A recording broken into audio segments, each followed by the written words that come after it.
Hello everyone, and a very warm welcome once again to further coverage of the 23rd edition of the IBA Men's World Boxing Championships, coming to you from Dubai in the United Arab Emirates. It is 5 p.m. local time. The sun is beginning to set on what has been another glorious winter's day here in the United Arab Emirates. And we are preparing for the 11th session of boxing on day 6 of the competition. So that is the scene here at Ring B, which is our focus of attention.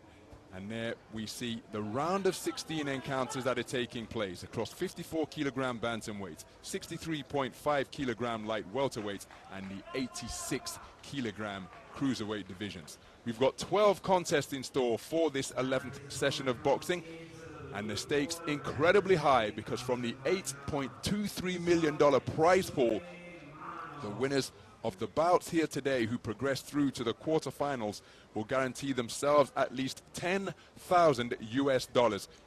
Remember, the winner's guaranteed $300,000 US. And that is all part of the biggest prize pool ever assembled in IBA Men's World Boxing Championships history. So it's the largest event that has ever taken place in the 51-year history of the global event. 108 federations, 428 boxers. The boxers that remain in contention, fighting not only for medal glory, with a couple more wins, but a place or the significant enrichment of their bank accounts. So who will be able to rise to the occasion? Who will be able to deal with the pressure in the single elimination contest here, where we are at the round of 16. We're going to get things underway in the 54-kilogram bantamweight division, and our first contest is between boxers from Australia and the Islamic Republic of Iran. So there is our referee. Remember, 5 scoring judges seated all around the boxing ring. The 10-point must system is in effect. One boxer must score 10. So there is Jawaad Shamshir as we take a look at the judges from Zimbabwe, Russia, Azerbaijan, Cuba. 4 of the 5 scoring this contest. So there is 19-year-old Jawaad Shamshir, preparing for his second bout of Dubai 2025 after a unanimous point decision victory over Rangse Seau of Cambodia. His opponent is also 19 years of age. He's from the Islamic Republic of Iran. Excuse me, it was he who beat Rangse Seau of Cambodia. Shamshir Jawaad's win was over Wisdom Dube of Zimbabwe.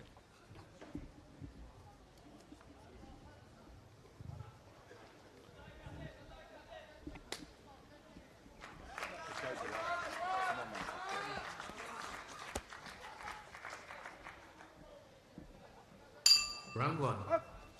So we're underway then. Action from the round of 16 in the men's 54-kilogram bantamweight division between 2 team sensations. Boxers hail from Australia and Iran, and the man wearing red is Australia's boxer, Jawaad Shamshir, just 19 years of age. The 2024 Australian National Schools silver medalist at 55 kilograms. He's competing at 54 kilograms here. His win over in ring A in the round of 32 was over Wisdom Dube of Zimbabwe, a first round stoppage just before the bell. His opponent, wearing blue, just moving clockwise to his left, is Mehdi KAZEMI. He's also 19 years of age, and his earlier victory in the round of 32 came against Rangse Seau of Cambodia, a unanimous point decision victory at the 2024 World Youth Championships. I was in Budva, Montenegro to see him come away with a bronze at 51 kilograms. Competed in the World Boxing World Championships in Liverpool earlier this year. And here he is, one win away from becoming at least $10,000 US richer. Both men in search of backhands at mid-range. Nice left hook landed by KAZEMI, and another roundhouse right, but he's landed incorrectly with the inside of the glove. Now he's going to have to watch how he conducts himself here, because if he continues to slap with the inside of the glove rather than punching correctly with the knuckle part of the glove, points have been deducted for that infringement during the course of this tournament. So even though the opponent will feel it,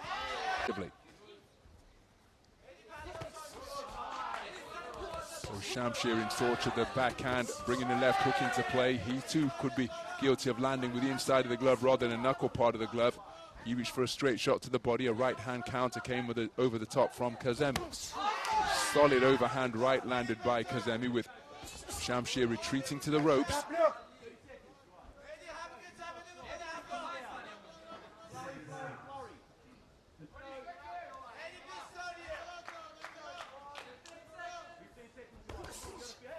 Nice 3-shot combination ended by a left hook from Shamshir. Looking for the same cluster of punches once again. Closing seconds of the opening round. Both men trading misses, and they're really loading up on the shots, and it's the inside of the wrist of KAZEMI which catches SHAMSHIR on the bell. Explosive round of boxing to get this round of 16 encounter underway. So both men having successes, but eye-catching shots such as that from the left hook were perhaps enough to give KAZEMI the better of the round. But make no mistake, SHAMSHIR was in it every second of the way. He had his successes as well. Can you tell me around? Can you tell me around?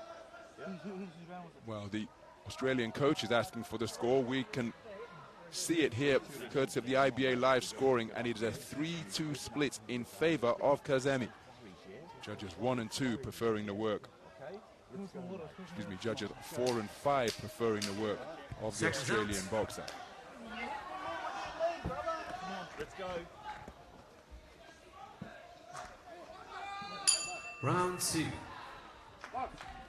So we move into the second round. Jawaad SHAMSHIR just edged in the first round. The Australian boxer wearing red, just remaining on the edge of range now, but swarming his way forwards and really letting scything punches go with terrific force. And it's another slap with the inside of the glove. He's got to watch himself here, because these shots are landing with resounding thuds that are reverberating around the seating here at this open-air arena. But several times he's been spoken to about that infringement now. And nice shot off the road from SHAMSHIR, but this is where he was caught by the left hook previously, and he was tagged there again as he seeks to turn the tables.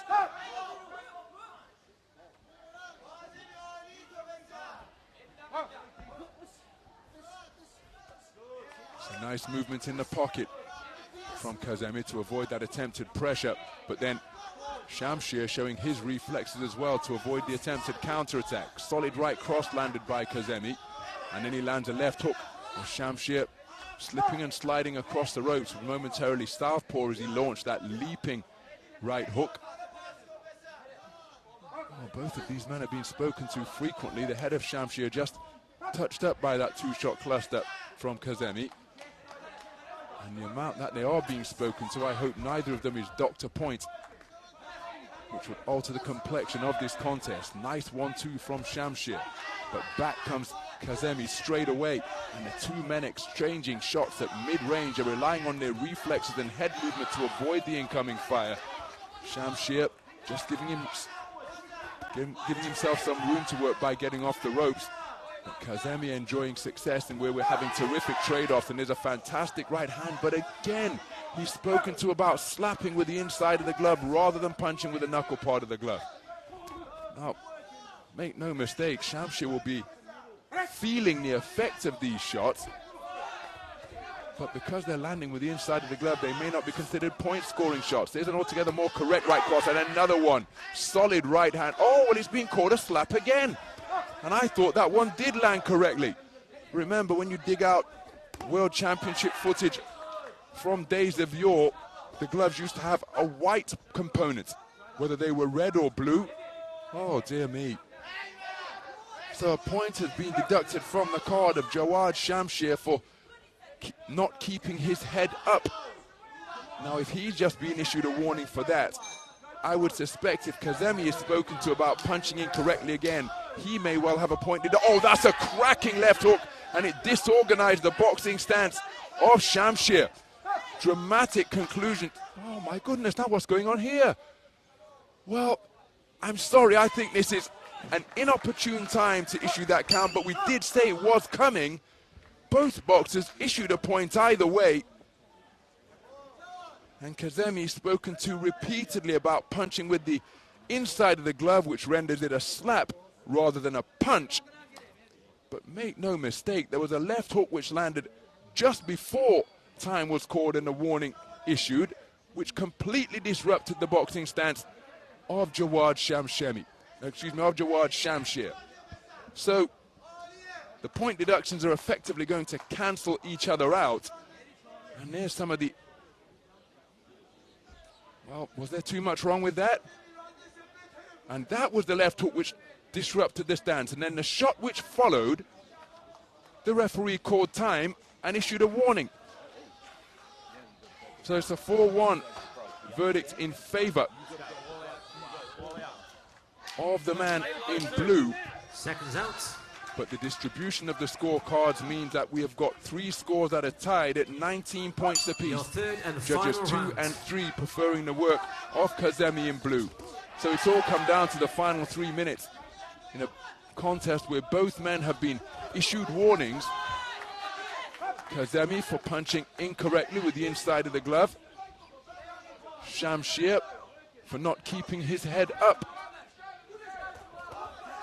And you see that was with the inside of the glove again, and he's really going to have to watch how he conducts himself and throws his shots here, KAZEMI. And remember, with 3 tied scores of 19 points apiece, as SHAMSHIR has some success on the inside, but takes a strong right hand when he got bulldozed against the ropes.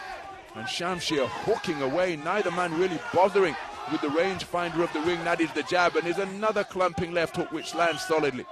Couldn't quite tell. Oh, that's a perfect right cross, and it rocked SHAMSHIR down to his boots. And look at how he's holding his feet, looking threatening. I think he's looking to buy himself some time, because as another right hand goes through, SHAMSHIR responds with a right hand of his own.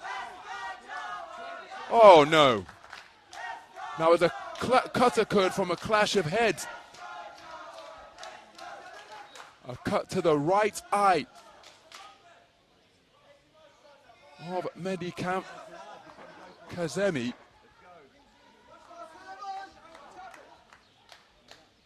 Both boxers spoken to about keeping their head up.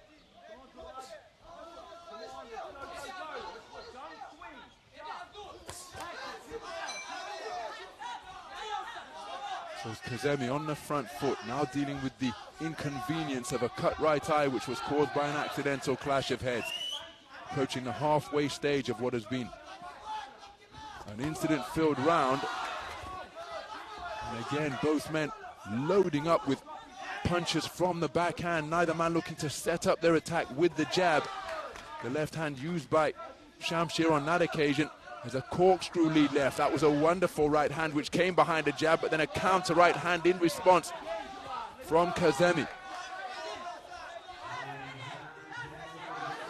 So KAZEMI adopting a back foot posture here, perhaps concerned that he doesn't want the cut to worsen, but there is still a lot of time for this contest to be turned one way or the other. Remember, 3 tied scores of 19 points apiece for judges 1, 4 and 5.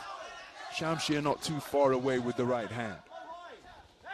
Good right hand from SHAMSHIR, using the jab to set up his attacks, and he's landed with a couple of right crosses. Now he's turned southpaw. Switches back to orthodox while he's out of range.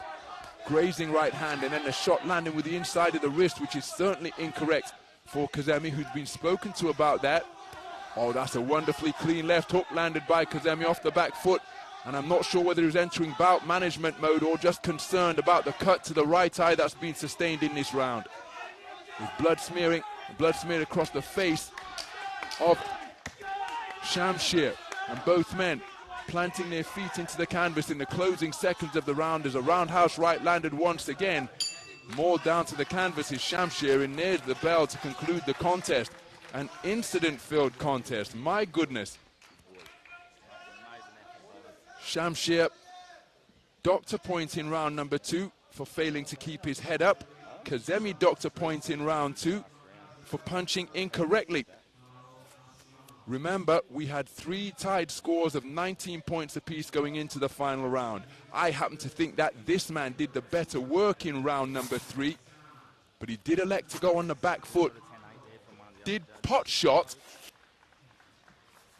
but has that posture, will it prove to be costly?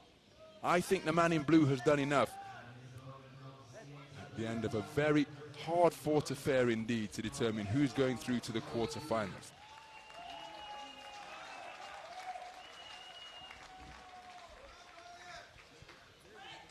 Ladies and gentlemen, over on Ring B, your winner by split decision In the blue corner, representing Iran.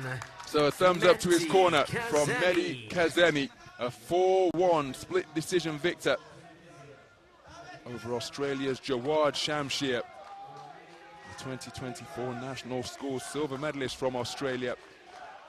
Just engaging in a few words of respect at the conclusion of the contest. It was hard fought, and just seeing from that graphic that KAZEMI actually took the final round on a 4-1 split. So an incredibly close contest, but it's a 4-1 victory for the man from Iran. And he goes through to the quarterfinals, now one win away from a place on the podium and at least $10,000 added to his bank account. Some of the action from the contest, which had plenty of incidents throughout the 9 minutes of boxing.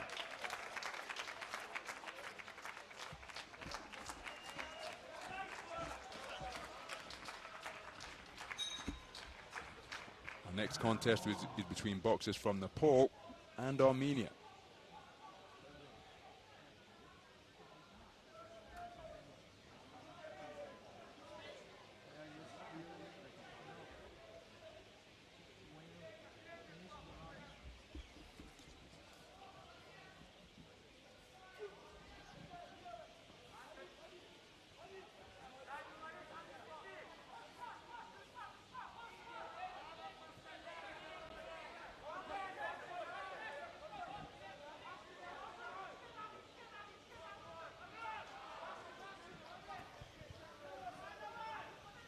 Ladies and gentlemen, on ring B, we now enter the 290th contest in an elite men's under 54 kilogram bantamweight bout. Introducing first your referee from Croatia. Of Croatia is our referee. Gustin. Please welcome firstly into the red corner, representing Nepal, Chandra, Bahadur. Here are our 5 scoring judges who hail from Spain, Kingdom of Saudi Arabia, Serbia, Kyrgyzstan, and Algeria.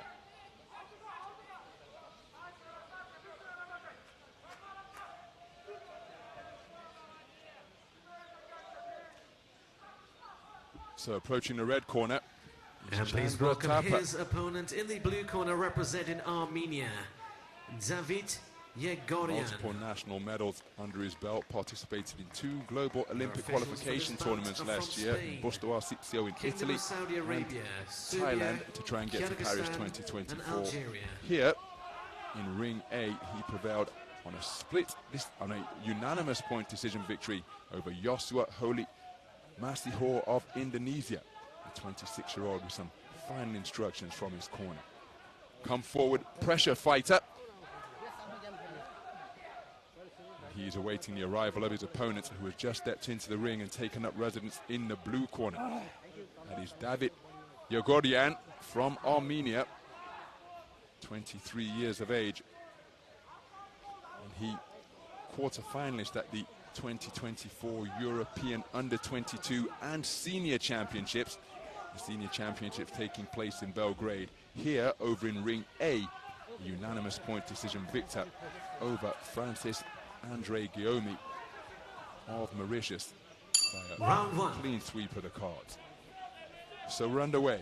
Round of 16 action in the 54 kilogram bantamweight division between boxers from Nepal and Armenia. The boxer wearing red is Chandra Bahadur THAPA, 26 years of age, part of a 5-strong Nepal boxing team. And the trip to the canvas endured by the man in blue, that is Davit YEGORYAN. Strong southpaw, 22 years old. Both of these men bidding for that $10,000 minimum, which is the prize that awaits the boxers who make it through to the quarterfinals. So both men adopting wide-legged stances in the center of the ring, looking to counter with that southpaw left is YEGORYAN. Plenty of fencing with the lead hands between the 2 boxers at present. It's almost like a game of tag. Reaching for the right cross and finding it when seemingly out of range was THAPA. Both men really committing to backhands, but YEGORYAN spoken to about punching incorrectly. There's a solid right hand landed by THAPA. Both men continuing to circle one another. Likes that straight shot to the body, does THAPA. And when he lets it go, because he doesn't, well, there he did take his feet with him and landed solidly with the right cross to the solar plexus.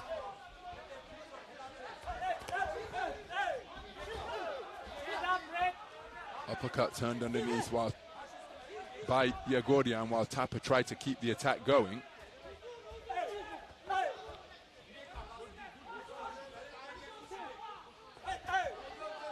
He's using that straight right cross to the body very effectively.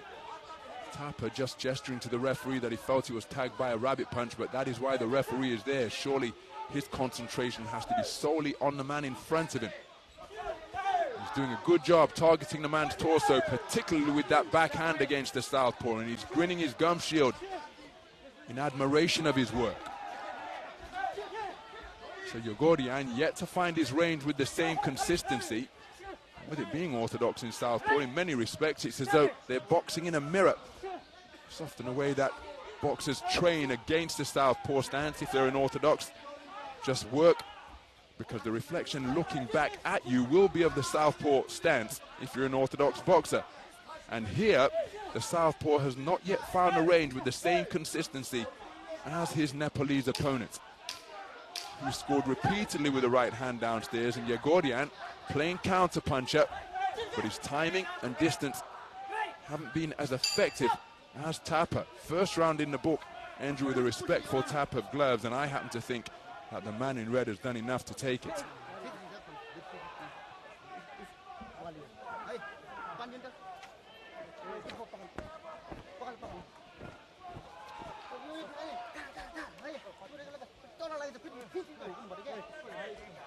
Some of the action from the opening round.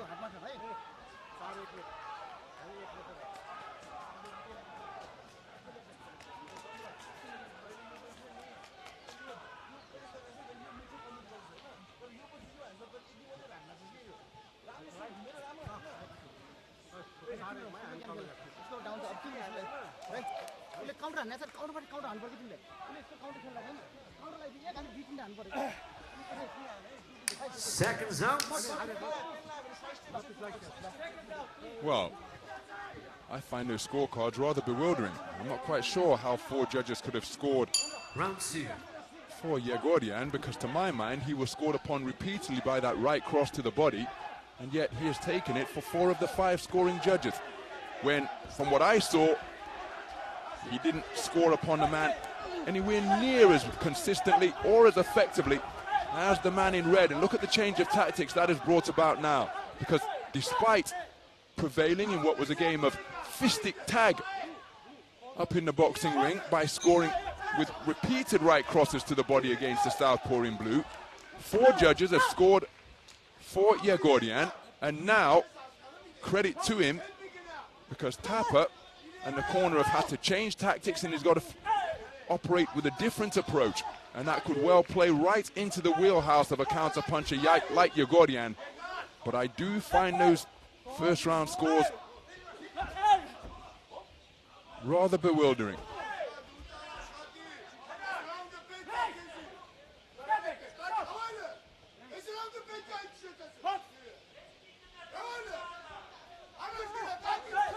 So both boxers again looking to play counter-puncher. It's rather untidy.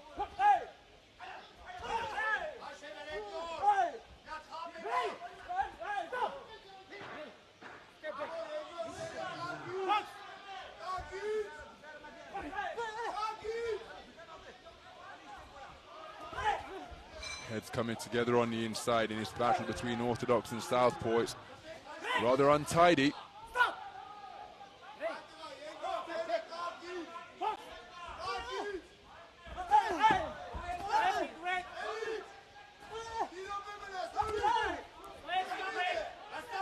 While increasing amounts of mauling out here now, and somebody who will be able to take advantage and produce some quality, because it's really physical and untidy at close range. And again, so committed to the initial phase of attack that in the event that it's off the mark, the 2 men find themselves on the chest of one another.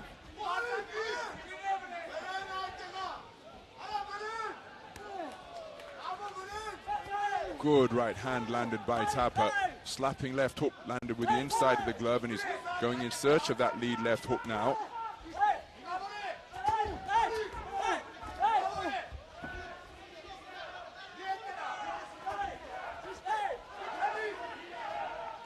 Again, the accuracy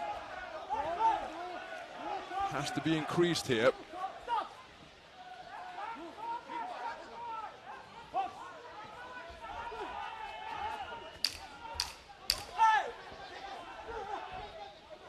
And again, just not taking their feet with them when they're launching these attacks, particularly Yegoryan, and most of his punches are just providing a breeze. So the second round in the book, in a round where very little effective point scoring took place. And given that the man in blue was favored in the first round, I'm not quite sure what scores are going to be returned in the second. I happen to think, again, the man in red was more effective, and the judges agree. At least 4 of them see it that way, which gives us tied scores of 19 points apiece for 3 of the 5 observers here. And the other scores are 20-18 each way. So we have a deadlock on the scorecards going into the final round. Quite frankly, I don't think it should be that way, but that's how it is. And so that is what the boxers have got to deal with. It's come down to a 3-minute shootout to determine who is going through to the quarterfinal stage. A mouthpiece has been dislodged, not by a punch, but on a bull rush forwards when the bodies came together. THAPA's mouthpiece is just evading everybody at the moment, like a game of Where's Waldo. Camouflaged against the canvas of the boxing ring.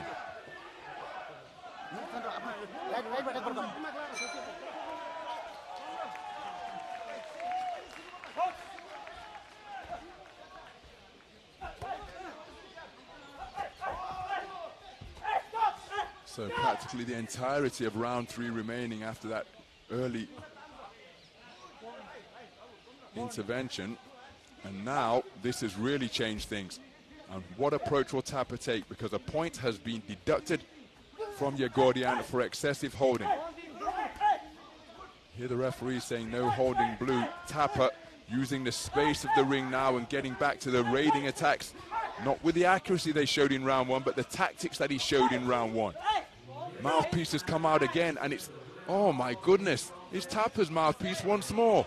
Now if this mouthpiece comes out one more time, THAPA is going to be docked a point, because this can be a tactic used by boxers that are fading, and so he better bite down on that mouthpiece and not let it come out again, because that would see him docked a point, which would cancel out the point deduction assessed against Yegoryan for excessive holding.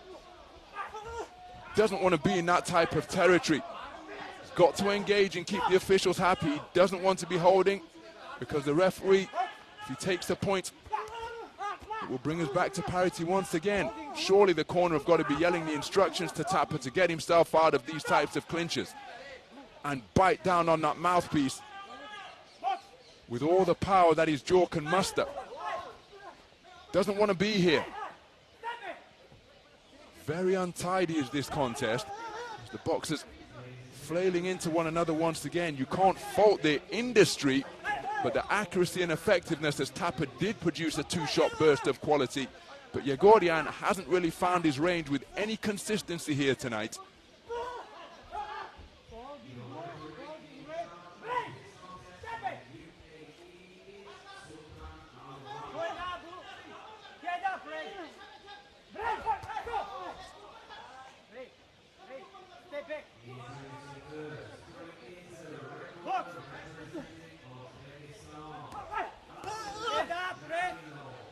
So again, the grappling on the inside continues.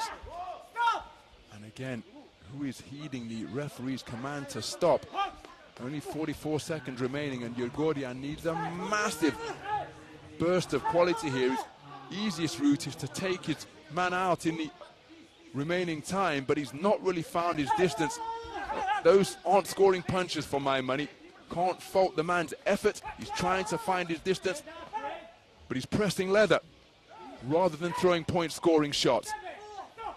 And the clock very much the friend of THAPA. Got to keep that mouthpiece in, and he doesn't want to fall foul of the referee and get docked a point for anything. Disengage and get back to space by heeding the command of break.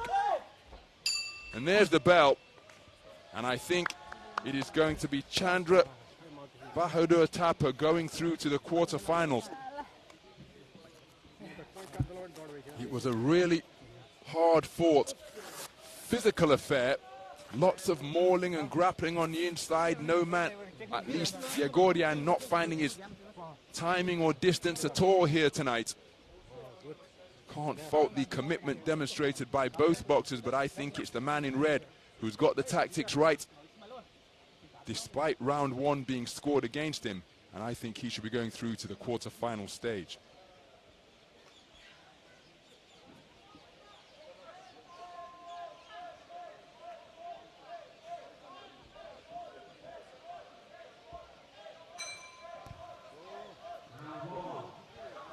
Ladies and gentlemen, on ring B, your winner by split decision. In the red corner, representing Nepal, Chandra Bahadur THAPA. So Chandra Bahadur THAPA goes through to the quarterfinal stage with a 4-0 split decision victory, taking the final round unanimously, if you consider those scores. In a moment of silent introspection for the man in red. He's $10,000 richer. He's through to the quarterfinal stage and remains in contention for the medal stages. Davit YEGORYAN not able to get his timing or his distance tonight, and I can tell you that to the right of my commentary position, his coach giving him some words of encouragement, but was also almost questioning why that was the case. But this is the sport of boxing, and not able to get it going here to this evening, as evidenced by those replays. That was the gesture the coach was making, as if asking, why are you throwing your shots like that? Whereas the little cameos of quality came from THAPA, and he goes through to the quarterfinal stage. He knew immediately before the verdicts were announced. On ring B, we now enter the 291st contest in an elite men's under 54 kilogram bantamweight bout. Please welcome our next contest is between boxers from Kazakhstan and Tanzania. Introducing first into the red corner, representing Kazakhstan, Saken Bibosinov. Mr. Jose Juan Romero Hernandez of Spain is our referee.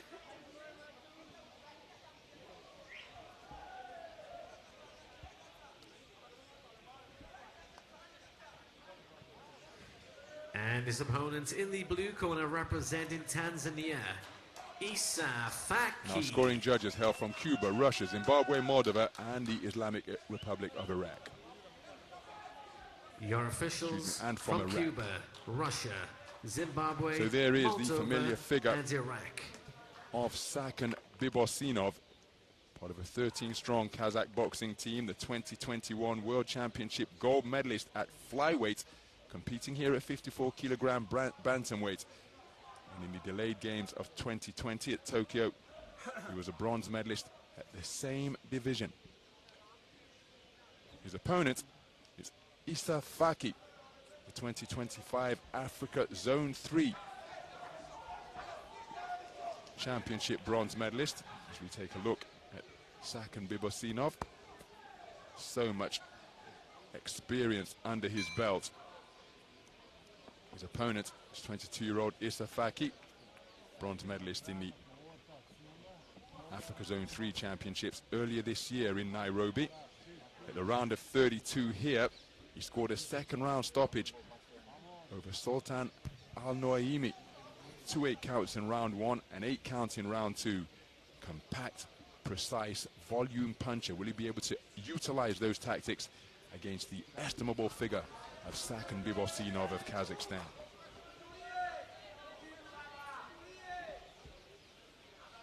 Round one. Well, what a contest we have in store here in the round of 16 in the 54 kilogram bantamweight division. It's between boxers from Kazakhstan and Tanzania. The taller figure operating out of the southpaw stance is the familiar IBA boxer Saken Bibosinov, 2021 World Championship gold medalist, 2020 Olympic bronze medalist, and in 2019 he earned himself a bronze as well, looking to remain in contention for a place in the medal podium at the expense of Issa Faki, 22 years of age from the East African nation. Each man competing in their second bout of Dubai 2025 and using the southpaw left to keep his more compact opponents at bay. Here's Bibosinov. Here's that counter left hand not too far away again as Faki just was committed to a single phase of attack, and he's going to have to try and think and work his way in here, because it's unlikely that a single phase attack is going to be enough. There he did score with a right cross to the body. Counter punching effective once again from Bibosinov. Somehow scored with that single right cross to the body, and now he gets over the front foot and seeking to let his hands go, but his forward foray negated by the good movement of Bibosinov.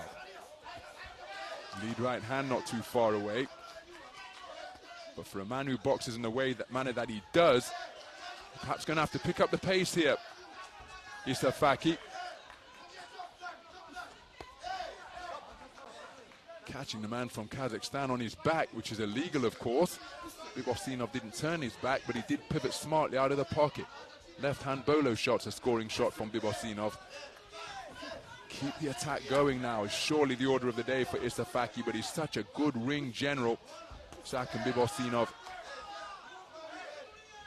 A single phase of attack is unlikely to be enough. Looping left, not too far away from Issa Faki.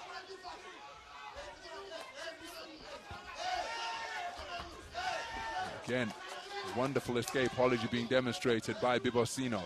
Just not running, not panicking, keeping his eye on his opponent, and able to just maintain a gap between himself and the man in blue.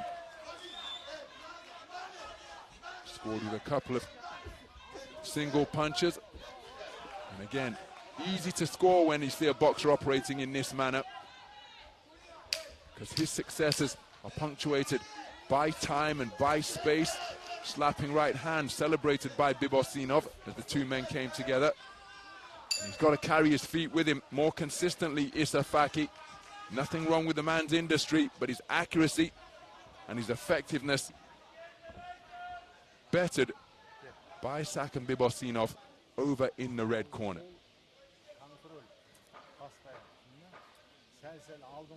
Some of the action from the first round. Steady stall out pretty immediately from the space of ring center, and just pot-shotting his way to point-scoring punches, Saken Bibosinov. Clean sweep of the cards for the 2021 gold medalist.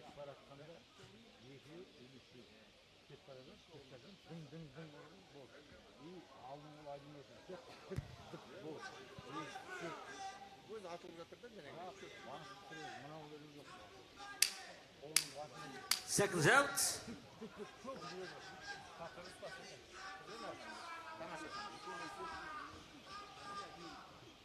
Round two. So we move into the second round. Issa Faki, will he be able to change his tactics? Wasn't too far away with the right cross on that occasion. And again, by the time he uncoils the second shot of that double right hand, Bibosinov is already away and clear. There is a good right hand, and it brings about a standing count, and the two men continuing to box after the referee intervened to begin the 8 count. Terrific punch from the backhand by Issa Faki. That is the type of power he possesses, and on this occasion he brought the precision with it. Now looking to get on the front foot. Bibosinov certainly felt that shot. Another right hand lands to the sternum, and Bibosinov wide-eyed and alert now, because he just felt the power of Issa Faki. Can Faki capitalize and keep the pressure on the Tokyo Olympic bronze medalist? Well, I am rather stunned by that. An 8 count has been assessed against Issa Faki during the course of an exchange. And quite frankly, I'm not quite sure why. This is the boxing business, and of course, safety of the boxer is paramount. There he did run onto a stiff shot, but for what? And he's getting his head buffeted backwards now by wonderful sharp shooting successes. And yet no standing count was forthcoming there. But for the first one, which came during the course of an exchange when he was advancing, that one did catch me by surprise. So an 8 count each way here in round number 2, just beyond the halfway stage. Swinging inaccurately now is Faki. Can he get back to the type of precise punch picking that saw him give a standing count to Bibostinov when he was near the ropes? Slapping left hand not too far away from Faki. So he's just got to keep his shape and composure, has Faki. Bibostinov, oh, that's a wonderful reverse 1-2. The left-right combination from a stance where he was standing sentry in the middle of the boxing ring behind the cross-arm guard. 2 8 counts assessed against Issa Faki in this second round. And now he's running into punches, and he could well pick up a third because his head being buffeted backwards repeatedly. Bibostinov aware of that and just beginning to try to discourage his man now. Up on his toes, on his bike, dodging, darting left and right, pivoting in the pocket, and he's reducing Issa Faki to chasing shadows here at the Dubai Duty Free Tennis Center. Oh, wonderful punch picking once again from Bibostinov. What a round, my goodness, filled with incident. After Bibostinov took the opening round unanimously, Faki came out, got his man pinned against the ropes and uncoiled a cracking right cross, which brought about a standing count. But thereafter, he was hit with 2 standing counts as Bibostinov began to find his range with sharp shooting straight punches. Well, there was the right hand which brought about the standing count.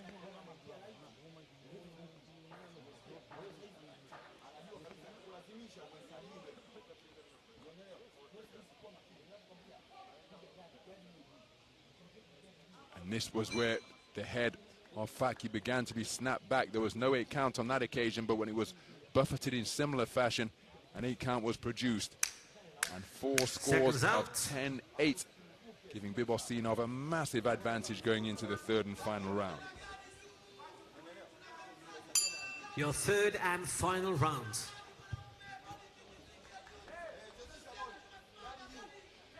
So we move into the third and final round, and Issa Faki, having conceded the opening round unanimously, conceded the second round 10-8 across the board in a round where he scored a standing count against Bibostinov, but took to himself, trying to quicken his feet.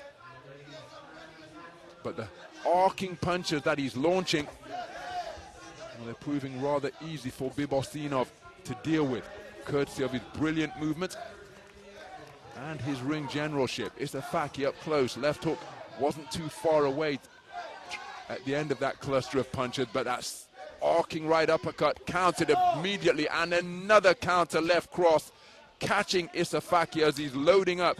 This is the third standing count of the contest. What will the referee elect to do here? He's allowing it to continue. Issa Faki bravely back into the breach, but he's in a bit of an invidious position here as the 2 men long bridging with the jab. Issa Faki doesn't want to be there at all, and as Bibostinov came forward, wasn't too far away with the right hand. Surely that's what Issa Faki has got to do, what he's just demonstrated there, and that's get some head movement into his boxing. He's so concentrated and committed to offense that, look at that, the head there as an open target, chin up in the air, hands down as he's coming forward. And for an accurate puncher like Bibostinov, as he spins off the line with a check right hand, that target, as he scores with another counter left hand, well, that target will be an inviting one indeed.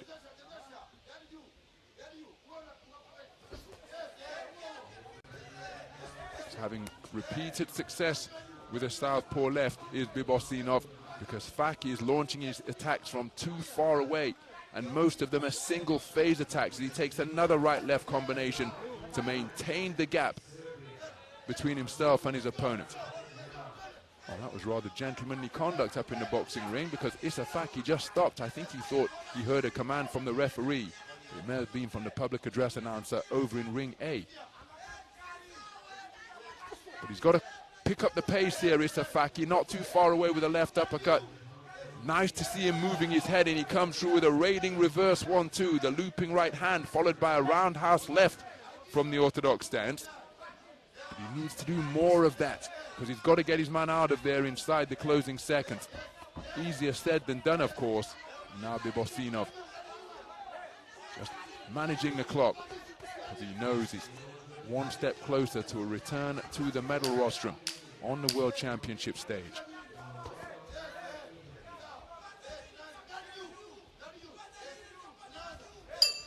So there's the bell to conclude the contest. A contest that was filled with incident, but I don't think there's any doubt that it's going to be a unanimous point decision verdict in favor of Saken Bibosinov.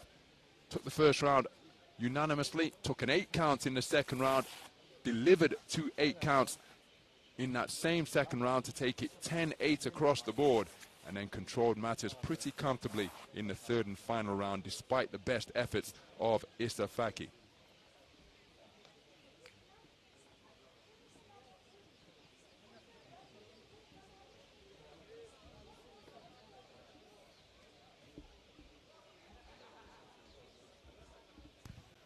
Ladies and gentlemen, on ring B, your winner by unanimous decision, in the red corner from Kazakhstan, Saken Bibosinov. So Saken Bibosinov, a unanimous point decision victor over Issa Faki of Tanzania. He goes through to the quarterfinals, at least $10,000 richer, and he remains in contention for a return to the medal podium on the World Championship stage. Issa Faki with a terrific maiden appearance at the IBA Men's World Boxing Championships, but it's the more experienced figure of Saken Bibosinov who progresses to remain in contention.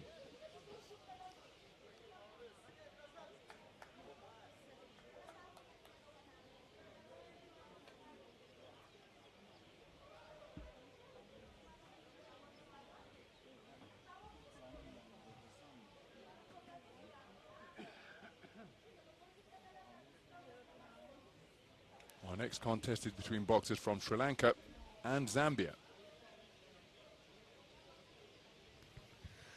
Ladies and gentlemen, on ring B, we now enter the 292nd contest, fought in the elite men's under 54 kilogram bantamweight division. Your referee in the ring, from Azerbaijan, Rovshan Gadirov. Please welcome firstly into the red corner, representing Sri Lanka, Ravindu Jayanath Kumara.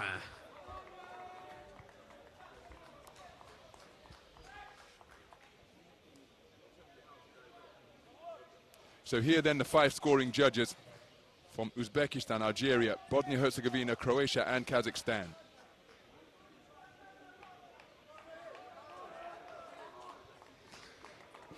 And his opponent in the blue corner, representing Zambia, Mwengo Mwale.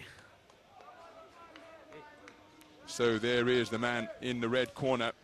That is Ravindu Your judges Kumara, are from Uzbekistan, 25 years Algeria, of age. Bosnia and Round of 32, Herzegovina, he beat Croatia Wei King and of Kazakhstan. IBN China. Bout that went to bout review. Took an 8 count in the second round while switching. What was a rather untidy affair. Over in the blue corner, just approaching the ring, is his Kenyan opponent. But there is Kumara, Ravindu Jayanath Kumara, quarter-finalist at the Asian Championships in Chiang Mai, Thailand last year. Edged out by Mahmoud Sabar Khan at that continental event. And here he is, 1 win away from the quarter-final stage on his World Championship debut. Mwengo Mwale is the tournament number 2 seed. We're at the bottom of the draw, the round of 32. He beat Anush Verjan Fazilov of Tajikistan with a 4-1 split decision verdict in what was a dynamic display filled with volume and variety.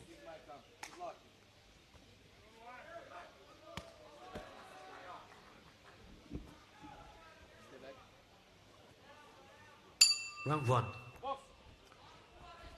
So we're underway then. This is round of 16 action in the 54 kilogram bantamweight division. It's between boxers from Sri Lanka and Kenya. The man wearing red is Ravindu Kumara, 25 years of age, was named the best boxer at the Leighton's Cup in Sri Lanka earlier this summer in July. In his second bout of Dubai 2025, as is the man wearing blue, and that is the tournament number 2 seed in the bantamweight division, Mwengo Mwale. 2024 All-Africa Games silver medalist at 54 kilograms. That delayed event held in the Ghanaian capital of Accra. Cracking left hook landed and celebrated by Kumara.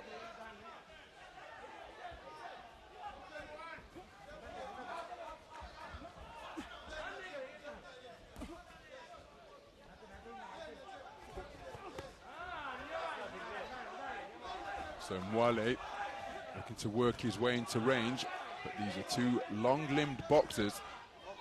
Neither man has sought to establish the jab with any consistency. It's Mwale stalking, Kumara boxing off the back foot. Oh, there's a wonderful right hand from Mwale. Kumara just keen to hold on after he gets himself into close range. So Mwale edging his way forward.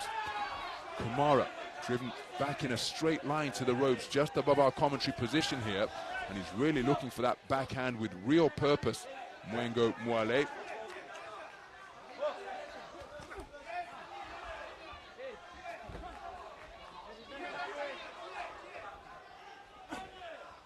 Scoring left jab to the body from Mwale. Again, he's keeping his opponent pinned on the perimeter of the boxing ring, or indeed the ropes. So Kumara clearly looking to play counter-puncher, but Mwale really is pursuing him with real intent.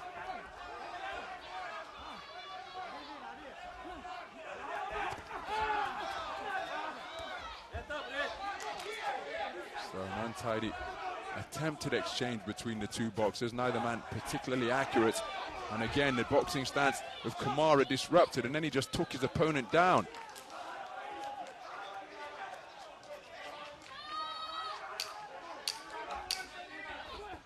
Exchange of jabs on the sound of the 10-second clapper.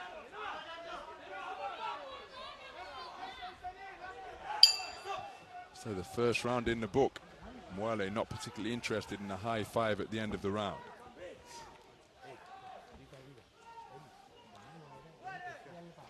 So this man spent an awful lot of time on the back foot during the course of the opening round. Back foot boxing an art in itself, of course, but occasionally, if that is the style you adopt, you do have to push the opponent backwards.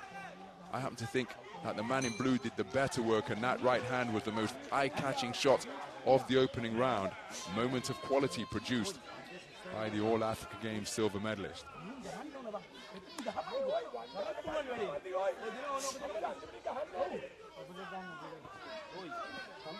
So how will the 5 scoring judges see the opening 3 minutes?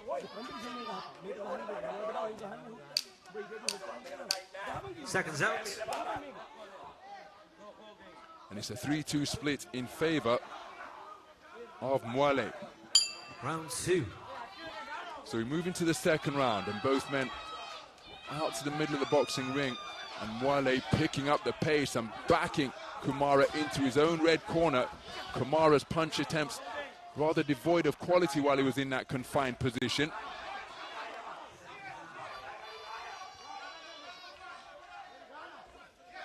Good jab to the body, right hand over the top. It's a scoring shot from Mwale, and again, wrapping his man up.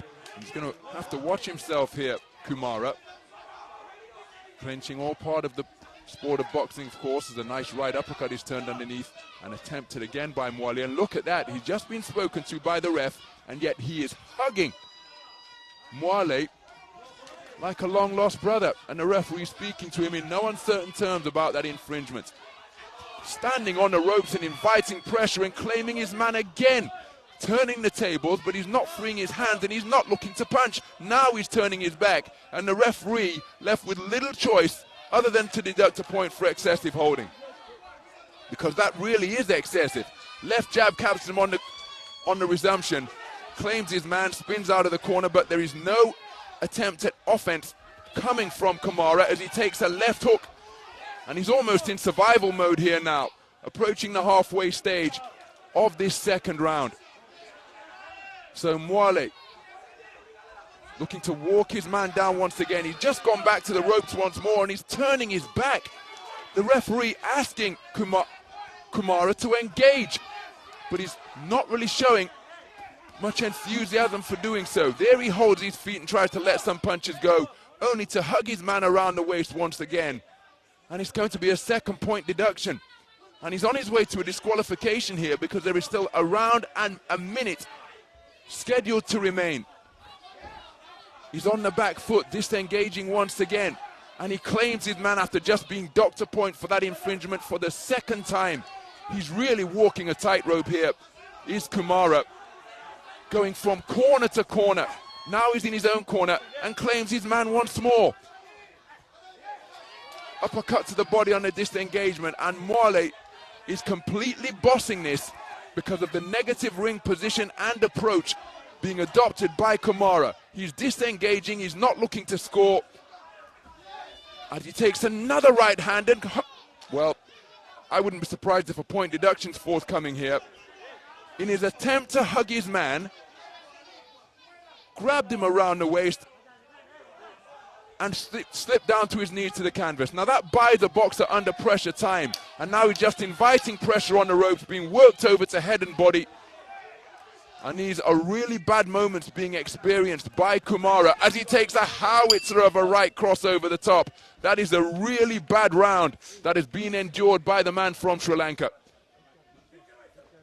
The first round was a 3-2 split in favor of Mwale, but there surely can be no doubt about the outcome of round number 2. 2-point deductions for excessive holding. Quite frankly, lucky that there wasn't a third one because he wrapped his man up and then sunk down to his knees on the canvas. And absolutely no attempt at offense attempted by Kumara. Very negative approach from the Sri Lankan boxer, going from rope to rope, corner to corner, while not seeking to let his hands go.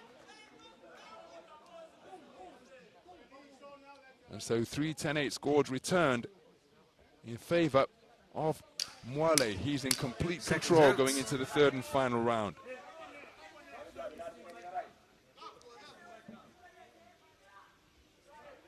Your third and final round. So as we move into the third and final round, the man in red, Kumara of Sri Lanka, needs a massive final round, and immediately he's adopting the same negative tactics of retreating to the ropes. He takes a stiff shot, holding his man once again. He's been docked 2 points in the second round for excessive holding. And there is a gap in international experience, remember, but this is an opportunity to learn by competing on the World Championship stage. But again, right in the sight line of the referee, wraps his man up once more. Good work with the left hand, ending with that left hook to the body, and he's inviting pressure by just tucking up and standing still. And Mwale is in complete control here. See those 2 yellow cards next to Kumara's graphic. But if he gets another one for holding, he will lose by disqualification. Retreats to the ropes once more, and Mwale just working his hands as though he's in a training session. That's a right uppercut, which is a good shot from Kumara, perhaps his best shot of the entire contest. And will he draw some inspiration and encouragement from that? Now he's holding his ground. Now he's shaping up as though he's seeking to let his hands go. But again, he's turning away and he's trying to hold. And, well, it's Mwale who's spoken to about keeping his head up. He's turned southpaw now, has Kumara, and we saw that extensively in his round of 32 affair. Back as an orthodox boxer now. But he's not going to be able to overturn the deficit that he faces by continuing with the tactics that he's demonstrating here. On occasion now, he is holding his feet and trying to answer back. But he's back on the perimeter of the boxing ring once again, retreating to the ropes. Right hand sends him in disorganized fashion through the ropes. And I think this has become something of a survival mission now, rather than seeking to try to be victorious here for Kumara. Remember, the winner through to the quarterfinals and at least $10,000 US. And even though there is a gap in terms of international experience, I've seen boxers facing a similar predicament still go in search of the victory. And he has upped his punch output here in the second round, in the final round. But for the most part, the man who appears to be feeling the pace has spent most of the time on the perimeter of the ring or holding his opponent. That's why he was docked 2 points. And I don't think there's any doubt about the man going through. Difficult 3 minutes endured by Ravindu Kumara. And it will be Mwengo Mwale who is going through to the quarterfinal stage.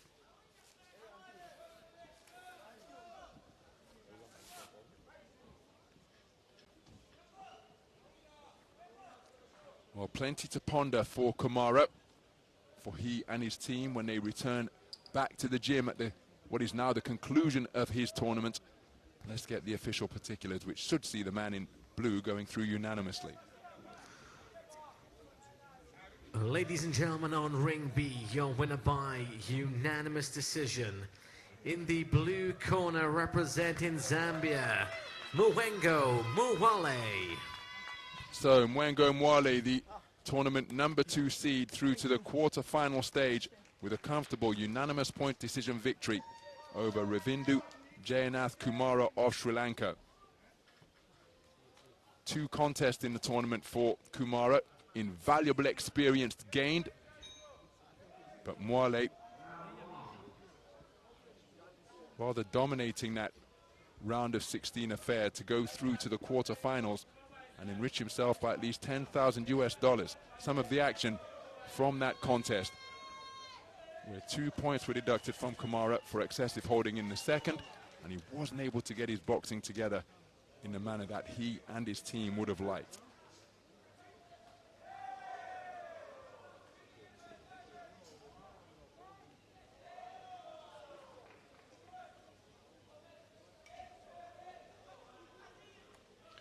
Our next contest sees us move up to the 63.5 kilogram light welterweight division for a contest between boxers from Russia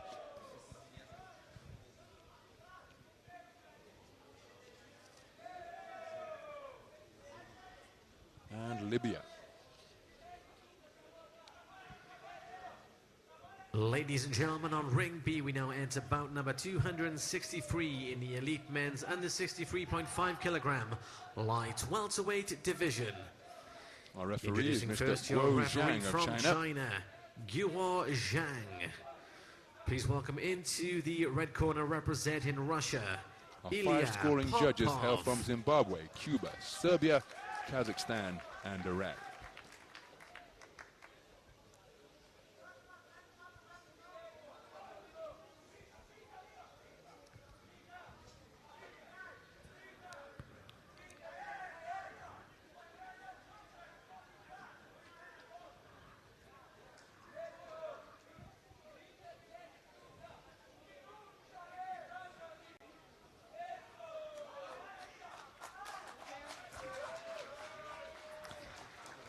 And his opponent in the blue corner representing Libya, Yazin. So approaching the Alhuwayj. red corner is Ilia Popov of Russia. Your judges from Zimbabwe, Cuba, Serbia, Kazakhstan, and Iraq.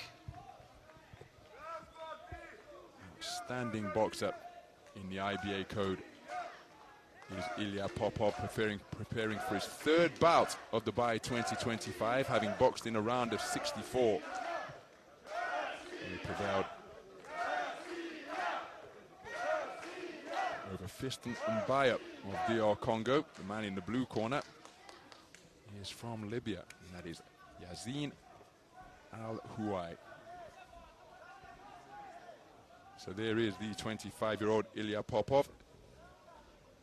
Over in ring A in the round of 32. He was a split decision victor over Ibarreche of Spain.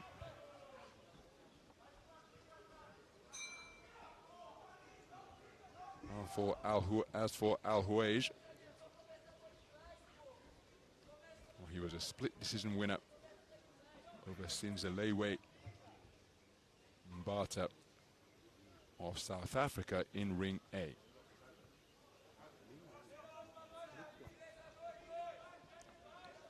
So the third bout of the tournament for Ilia Popov.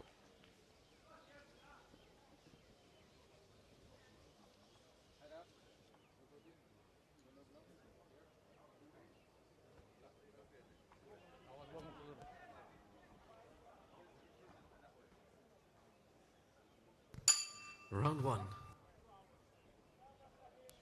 So we're underway then. 63.5 kilogram light welterweight action between boxers from Russia and Libya. It's an all-southpaw affair, and the figure wearing red is Ilia Popov, part of a 13-strong Russian boxing team in his third bout of Dubai 2025, and he immediately on the front foot against his opponent wearing blue, Yazin Alhuwayj, 21 years of age, part of a 6-strong Libyan boxing team. He competing in his second bout of Dubai 2025 after prevailing with a split decision victory over Sinazelewe Mbata of South Africa in the previous round. Big gap in experience between these two. Alhuwayj competing in the Islamic Solidarity Games earlier this year in Riyadh, whereas Ilia Popov, as a teenager, was one of the most decorated boxers in the world.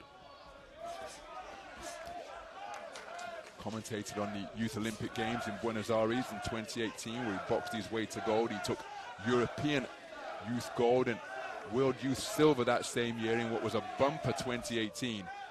And in the 2019 World Championships, in his first eligible appearance as a senior, made it through to the quarterfinals, where it took the iconic figure of Andy Cruz to eliminate him from the tournament. He's seeking a return through to the quarterfinals once again.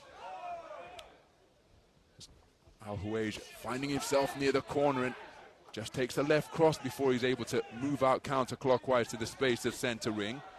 Good lead-off attack to the body from Alhuwayj, but creeping across the canvas with real purpose is Popov.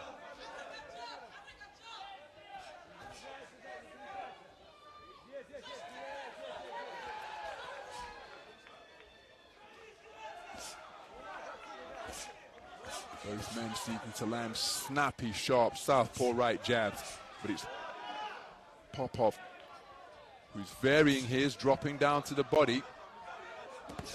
Lead right hook attempted by both men. It was a counter right hook from Popov, which may have landed first.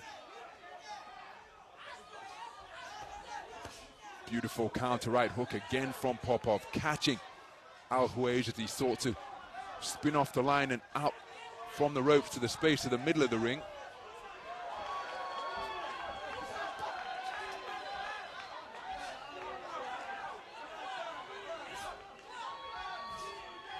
Well, he's keeping him pinned near the perimeter of the boxing ring is Popov. His presence and his jab, that was a low blow with the right hand. No complaint from Alhuwayj, but I think he felt that shot on the belt line. Left hook landed out of the southpaw stance from Popov. Two fast twitch boxers in a high tempo opening 3 minutes. I think it's Popov who will have done enough to take the round, but pockets of success for the man in the blue corner as well.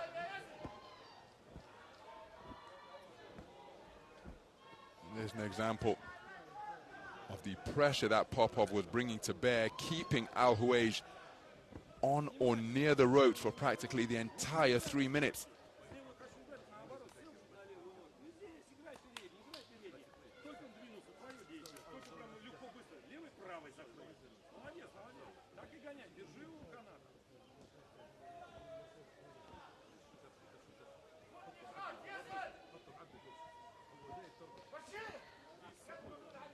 Clean sweep of the cards for Ilia Popov in that first round. Seconds out.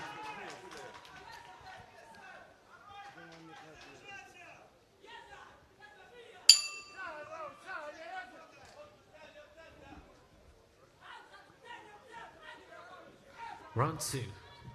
So we move into the second round. All southpaw affair between two very speedy boxers. I wonder whether there'll be any change in approach from Alhuwayj, because he spent the majority of the opening round, well, in a position where he finds himself now, and that's near the ropes, limiting his movement options. Did explode with a couple of quick clusters, but Alhuwayj looking to launch his own raiding attacks, but Popov more consistent with his punch output. Looking for a darting jab, and there was a nice 1-2, and changing direction to move clockwise from counterclockwise. Popov aware of that and looks to drop down to the body with scoring punches once again. Is a beautiful lead right hook from Popov, but then that same shot reciprocated from Alhuwayj.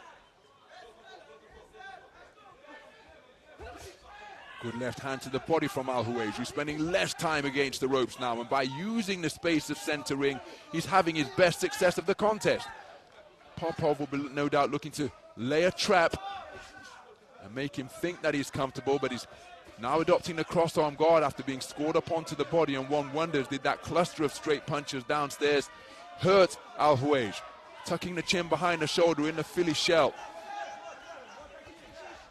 Comes over the front foot with a forward foray, but inaccurate. Popov so good at reducing the size of the target by almost turning more than side on, because the back, of course, an illegal punch. When he tucks up behind his shoulder as he lands a shot that threatened to stray around the rear there, and again I think Alhuwayj is feeling these. Left cross then comes over the top because Popov had brought the hands down, and Alhuwayj, being touched up repeatedly to the body, swings away with a left cross but was inaccurate. Patient probing of the body by Popov is paying dividends here, as Alhuwayj retreating to the corner once again. Continuing to target the torso with rights and lefts out of that southpaw stance. They're all arrow straight. Left cross over the top when the hands are down once again. So looking to break the man down to the body is Popov. Alhuwayj coming forward, but no accuracy behind his attempted combination. That roundhouse left had an air of desperation about it. It was a nice right hook to the body to start that two-shot salvo from Popov, but he walks into a left hook that causes him to back up. Another left hand comes over the top. So Alhuwayj trying to find a home for his heavy artillery that is unloading. There was a left cross that wasn't too far away. Better performance in round number 2 for Alhuwayj, but I don't think it's enough for him to take the round. Effective scoring to the body by Ilia Popov for the entirety of that second stanza. As we take a look at some of the action from round number 2. There's the work downstairs, bringing Alhuwayj's hands down, and when the opportunity presented itself, Popov would crack over a left cross to the chin, just like that one. So plenty of support in the house for Ilia Popov here at the Dubai Duty Free Tennis Center. And it's a clean sweep of the cards for Ilia Popov. 10-9 verdicts returned from all 5 scoring judges. Seconds out. He leads by 20 points to 18 going into the final round.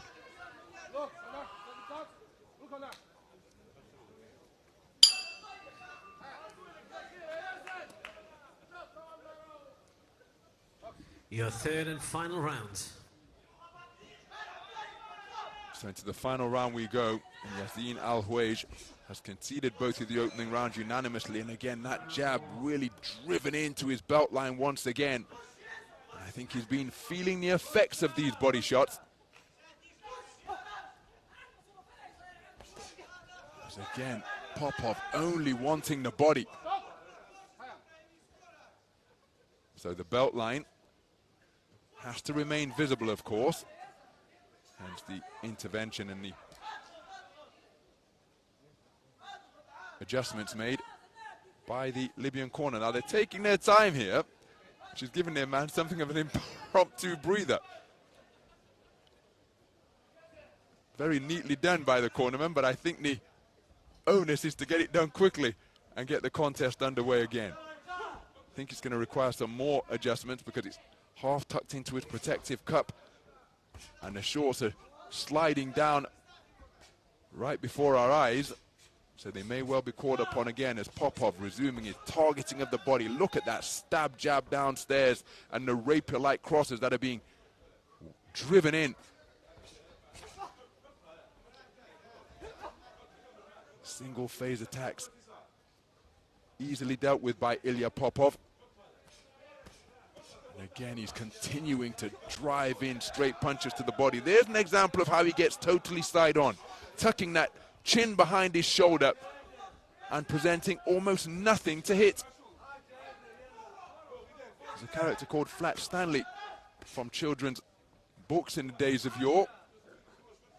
When Flat Stanley was so flat he could fit into an envelope, and when he tucks up and turns sideways like that, there is almost nothing of Ilia Popov that can be seen. Nice hooks landed on the inside, twice in quick succession by Alhuwayj. But again, the work to the body is going to give a sore set of ribs to Alhuwayj tomorrow morning. He's still got a minute remaining to try and find a finishing salvo here. But Popov with a very composed and efficient performance. And look at where the hands are of Alhuwayj now. And again, hard charging forward foray, easily negated by the footwork of Popov. That's a cracking right hook to a wide open chin. The tactics in evidence. Bring the hands down and then work away to the open head.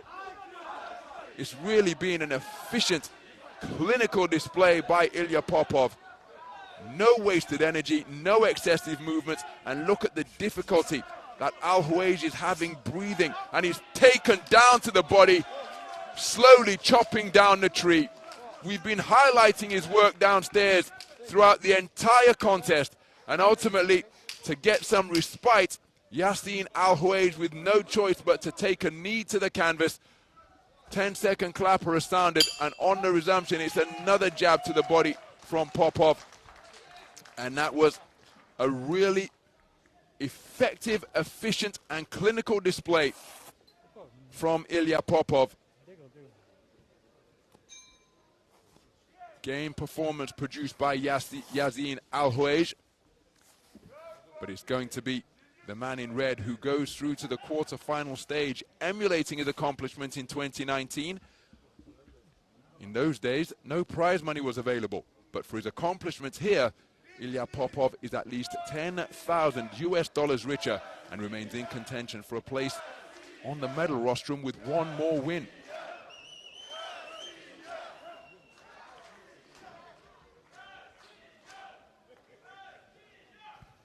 Ladies and gentlemen, on Ring B, your winner by unanimous decision. In the red corner, representing Russia, Ilia Popov. So Ilia Popov, a unanimous point decision victor over Yazin Alhuwayj, and it's Popov who goes through to the quarter-final stage. One more win, and he will earn himself a senior world championship medal, adding to the World Youth Silver that he won along with those other successes in that terrific calendar year of 2018. But what a clever display from Ilia Popov, working the body with real persistence And ultimately, the man in blue was forced to take a knee.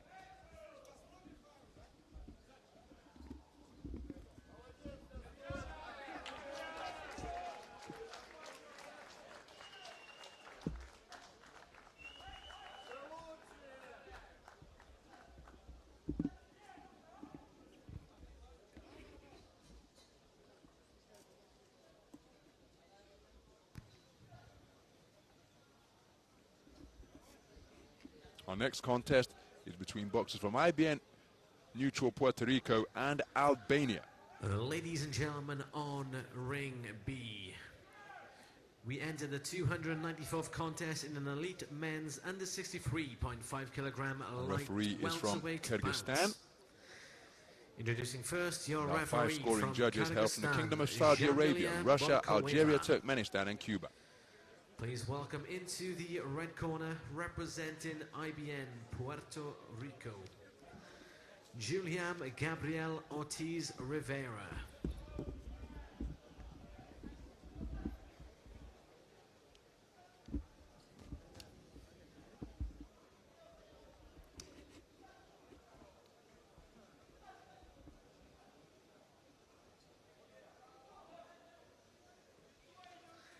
And his opponent, So there is the man blue corner from representing Albania, IBN Puerto Rico. Haxhillari. That is Julian Gabriel Ortiz Rivera, the sole representative of IBN Puerto Rico, a bye in a round of 64.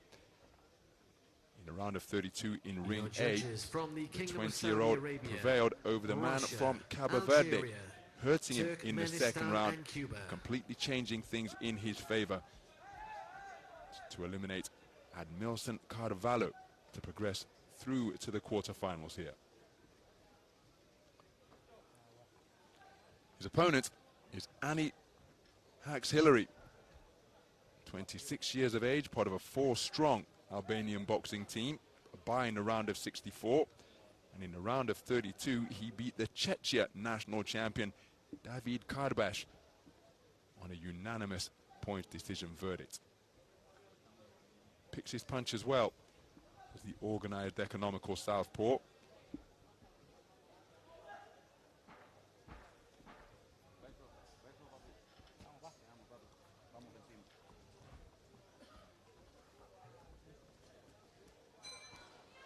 Round one. And we are underway. 63.5 kilogram light welterweight action in the round of 16. The winner through to the quarterfinal stage. And at least $10,000 US. And the southpaw, wearing red in this all-southpaw affair, is getting through with left hand right from the outset. That is 20-year-old Julian Gabriel Ortiz Rivera. Pan American Youth Bronze in 2023, in the edition in Cali, Colombia. Pan American Games for the entire Pan American Championships for the entire Americas continent. From Canada in the north all the way down to the southern tip of Argentina and Chile in the south. The Caribbean comes in that jurisdiction as well. As for the boxer wearing blue, that is Annie Haxhillari, 26 years of age, participated in the World Championships 2 years ago at 57 kilograms. And earlier this summer, he competed in the World Boxing World Championships in Liverpool.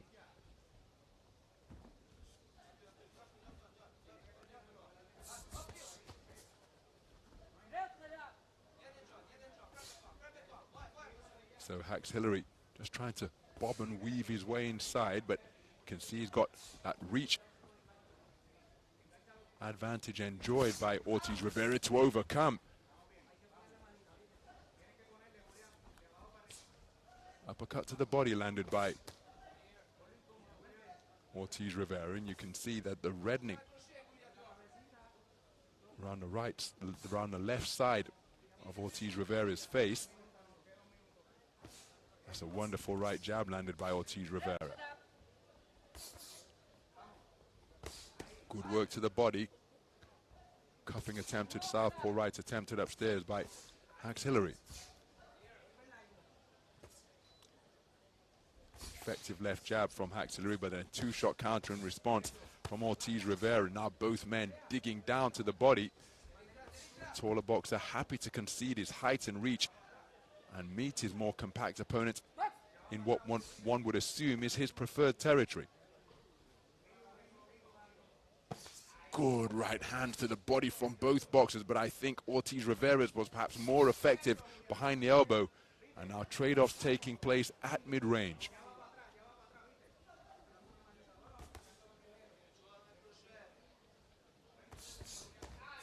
Three-shot combination ended by the southpaw right hook from Ortiz Rivera. His punches land with a thudding sound.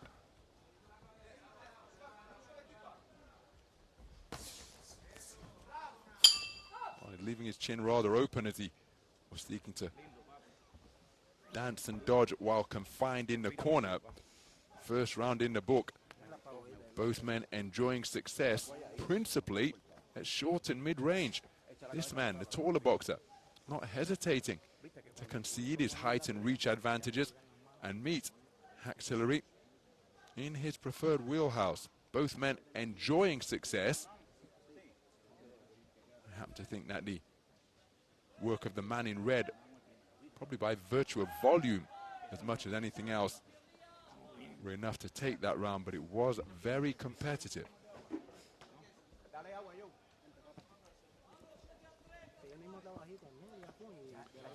So it's a 3-2 split in favor of the man in red. Seconds out. Judges 3 and 5 preferring the work of Haxhillari. Round 2. So we move into the second round then.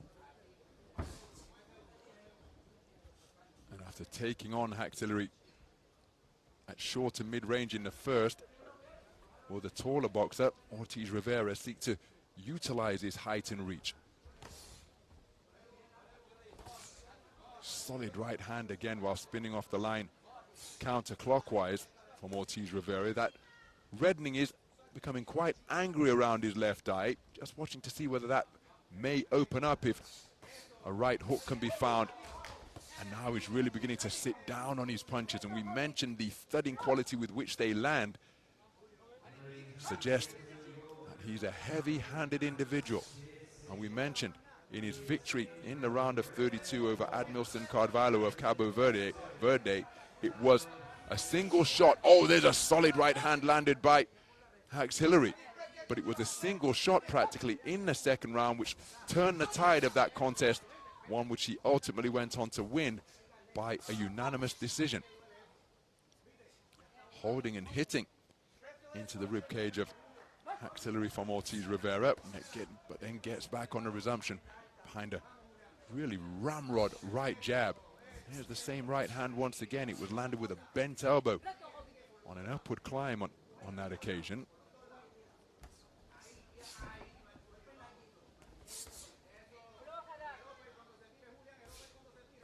Right jab not too far away from Ortiz Rivera once again. Haxhillari probably waiting a little too long here as he's seeking to play counterpuncher. Walks into a left hand. And again, if Ortiz Rivera is as heavy a puncher as I imagine here. Oh, there's a good right hook once again from Ortiz Rivera, but countered immediately and just losing his balance momentarily. Well, the type of, if he possesses the type of power that can change a boxer's mind, that's a cracking quality to possess, because I'm not sure that the balance of Haxhillari has altogether returned fully here.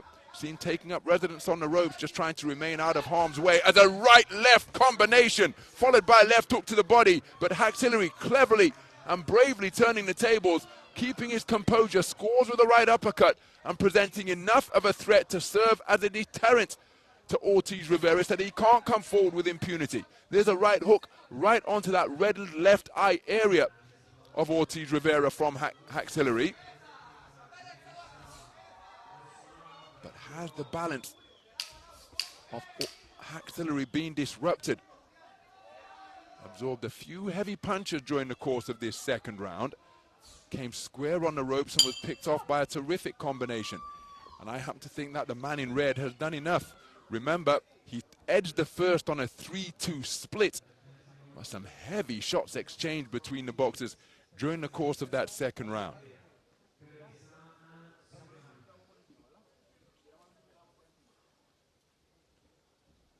Here's the ramrod right jab. Haxhillari always answering back to keep himself in contention. I just don't think that he's done enough to win the round. And then when he retreated to the ropes, there was a real purple patch. And look at that for a right hook. That's what affected the boxing stance of the man in blue. You can see his legs have momentarily gone. And then when he was on the ropes trying to gain some respite, he took another two-shot salvo. But look at the way that he fired back. Terrific determination, spirit, and composure when clearly buzzed in the second round by the heavy-handed Julian Gabriel Ortiz Rivera. He's taken the second round unanimously. Your third and final round. So we move into the third and final round. And has the 60-second interval between rounds 2 and 3 been enough for the equilibrium of Haxhillari to be restored? Because it appeared to have been disrupted during the course of the second round as the two men trading big shots at mid-range. Hook to the head is a real shot which would shake an opponent down to his boots. He's happy to stand in the pocket despite being a taller boxer. Good right hand to the body and then an uppercut. Terrific two-way action being contested in the confines of a phone booth. And Haxhillari just letting the referee know that he was tagged by a rabbit punch, and he was, but that's why the referee's there. But now both men standing toe-to-toe as Haxhillari lands a cracking left hook. But look at these thudding punches checking the chin of Haxhillari, and he bites down and fires right back.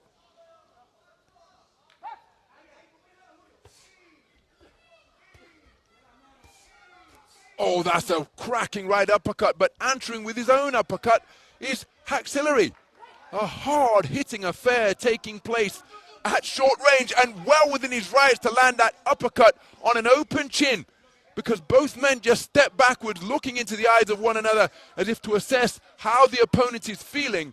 There was no command of stop or break from the referee, and a cracking right uppercut was delivered by Ortiz Rivera. But taking it well and looking to answer immediately is Haxhillari. And this is resulting in not high-paced, but high-quality, hard-hitting two-way action right in the middle of the boxing ring. It's been fought at a low tempo, this one, but a high intensity. Both men breaking the deadlock with southpaw right jabs. Now Ortiz Rivera has put an awful lot onto his punches, and for the first time in the contest, he's seeking to disengage. Got just under a minute to negotiate to make it back to the bell. Excuse me, back to the corner for the final bell. But he's adopting a back foot posture now. Is he looking to walk Haxhillari onto a shot?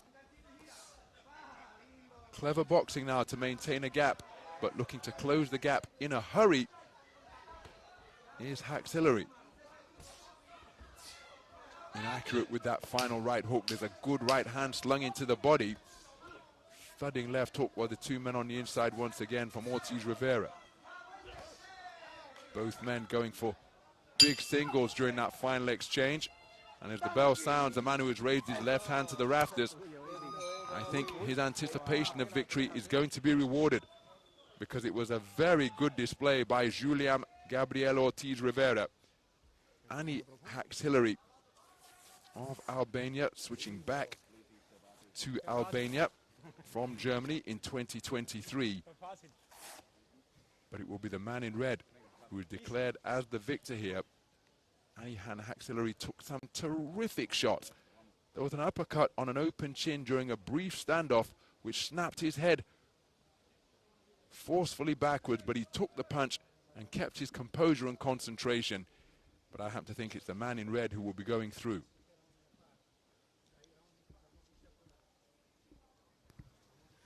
Ladies and gentlemen, on ring B, your winner by unanimous decision. In the red corner, representing IBN Puerto Rico, Julian Gabriel Ortiz Rivera. So, Julian Gabriel Ortiz Rivera flexing for the camera operators ringside here at the Dubai Duty Free Tennis Center. A unanimous point decision victor. Sees him acknowledge all sides of the arena before exiting the boxing ring, but he's not exiting the tournament. He's through to the quarterfinal stage, at least $10,000 richer, and he prevailing with a unanimous point decision verdict over Ani Haxhillari of Albania. Very good display indeed, and the 2023 Pan American Youth bronze medalist goes through to the quarterfinal stage and looking for one more win for a place on the podium.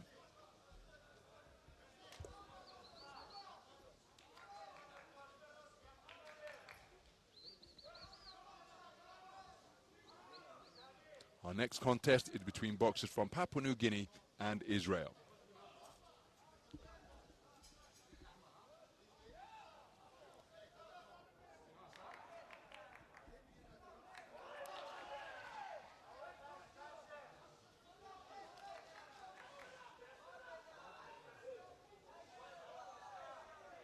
Our referee is Mr. Valery Pastuhov from Moldova.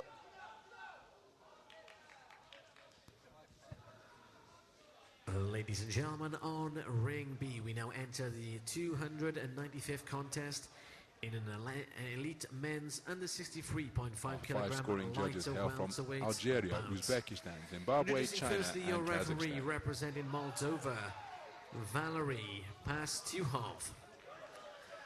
Please welcome into the red corner representing Papua New Guinea, John Ume.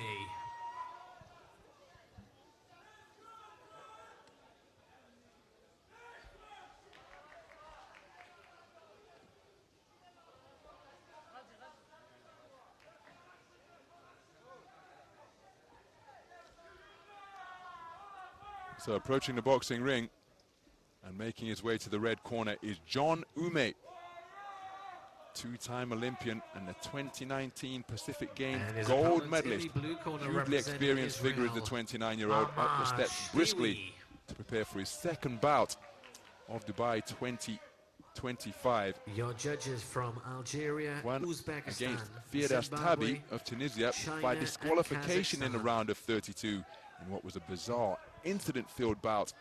Excessive warnings for the gum shield coming out and incorrect punching, and ultimately Firas Tabi of Tunisia was disqualified in the third, and he was absolutely distraught to see all of his hard work unraveled by the repeated infringements.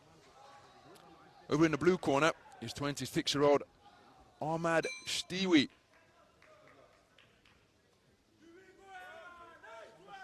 In the round of 64, he had a bye before prevailing over Gerald Intu of the Philippines on a 4-1 split. What was a terrific victory because he lost the first round unanimously and came storming back to win rounds 2 and 3 with excellent pressure punctuated by body shots. Now, if he adopts that type of approach here today, this could be a real barn burner because John Ume only knows one way to box, and that is to bring the heat and see what his opponent can withstand.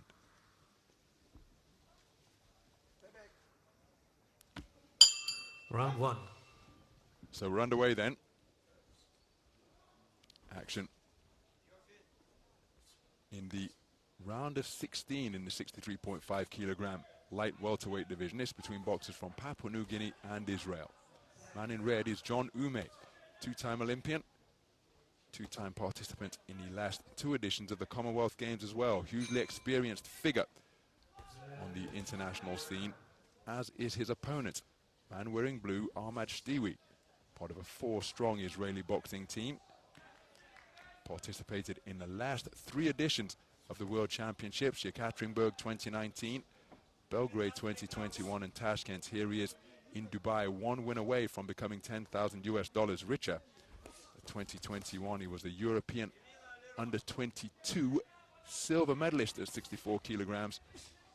I was ringside to commentate on that tournament in Roseto degli Abruzzi in Italy.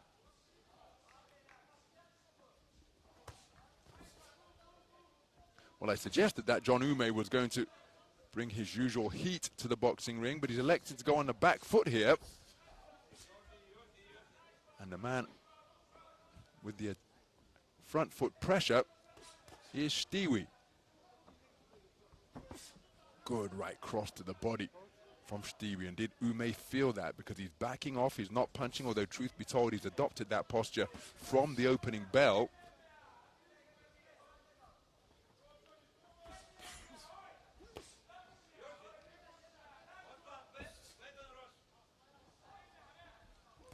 There's a good right cross from Shtiwi with Ume near the blue corner, looking to keep him there with that little shove. Is Shtiwi, but the referee on that infringement immediately.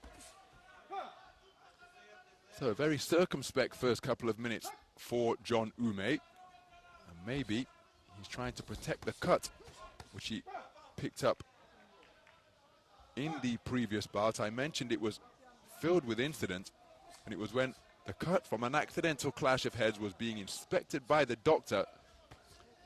Check right hook attempted by Ume. But when the cut from the accidental clash of heads was being inspected by the doctor, the referee signaled time to return, and just as we mentioned, the cut has opened up.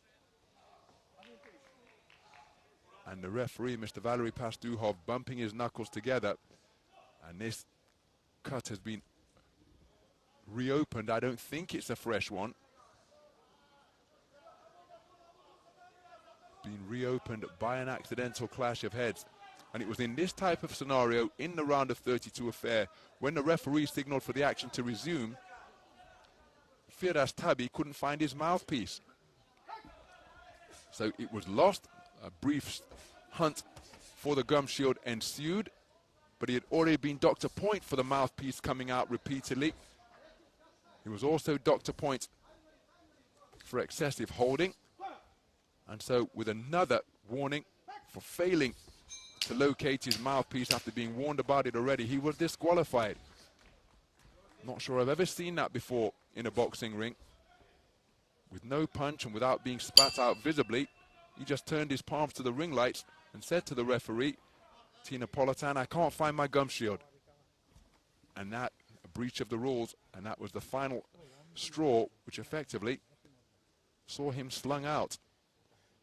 So that is how John Ume has progressed through to the round of 16. There's the cut that was inspected after the coming together in the opening round. He changed his tactics after that cut to the right eye, because he spent the majority of the first round in this posture, on the back foot, looking to play counter-punch and perhaps looking to keep any injuries out of harm's way. So unsurprisingly, a clean sweep of the cards, all 5 scoring judges favouring Ahmad Shtiwi. Seconds out.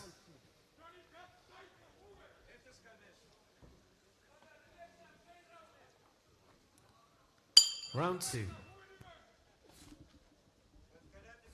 So moving to the second round, John Ume sustaining a cut, or having a cut reopened in the first round. It was from an accidental clash of heads. Stiff left jab landed by Shtiwi.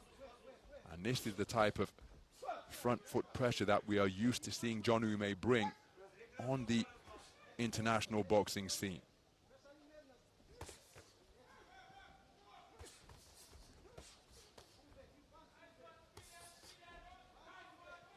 So Shtiwi just circling his man.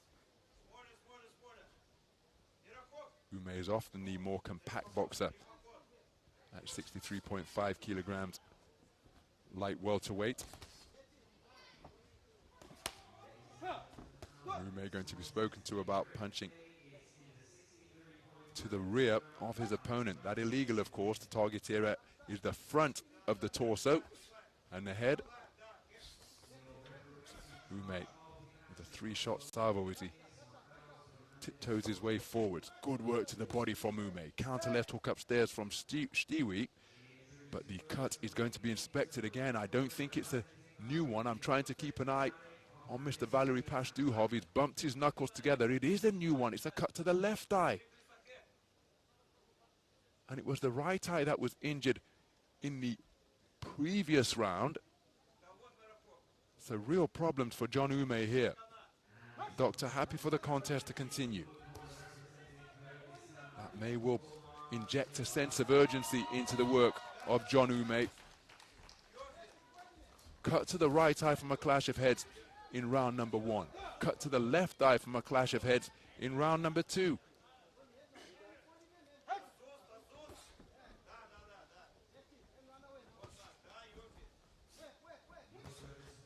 And now he really is looking to go through the gears, John Ume, but you can see that left eye is a significant injury. And it's in a bad place as well. Ume looking to swarm his man near the rope. Shtiwi scores with a good left hook to the body during that coming together on the inside.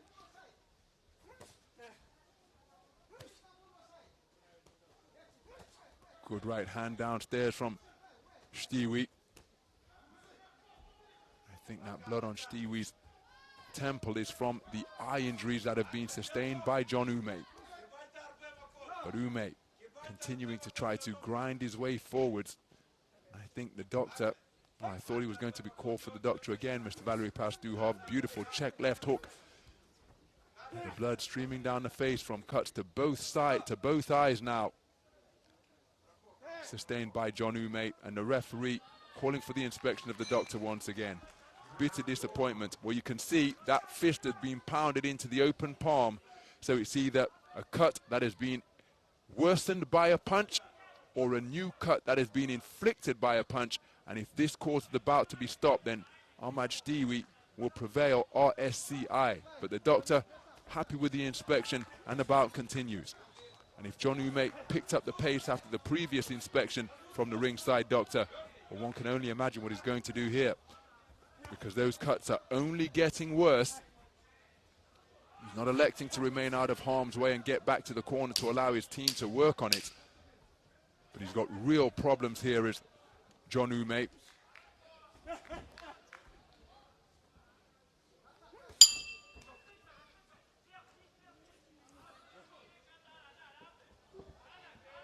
So the second round completed. Different approach taken by John Ume after sustaining that cut in the opening round, but I think he's going to have conceded this second as well. The first one was dropped unanimously.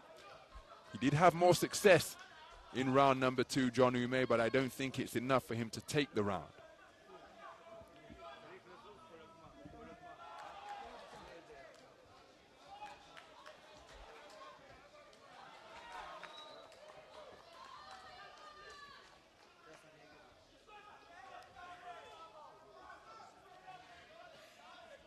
So there, a look at the scorecards, and it's a 4-1 split in favor of Shtiwi. Judge number 1 preferring the work of John Ume. Seconds out.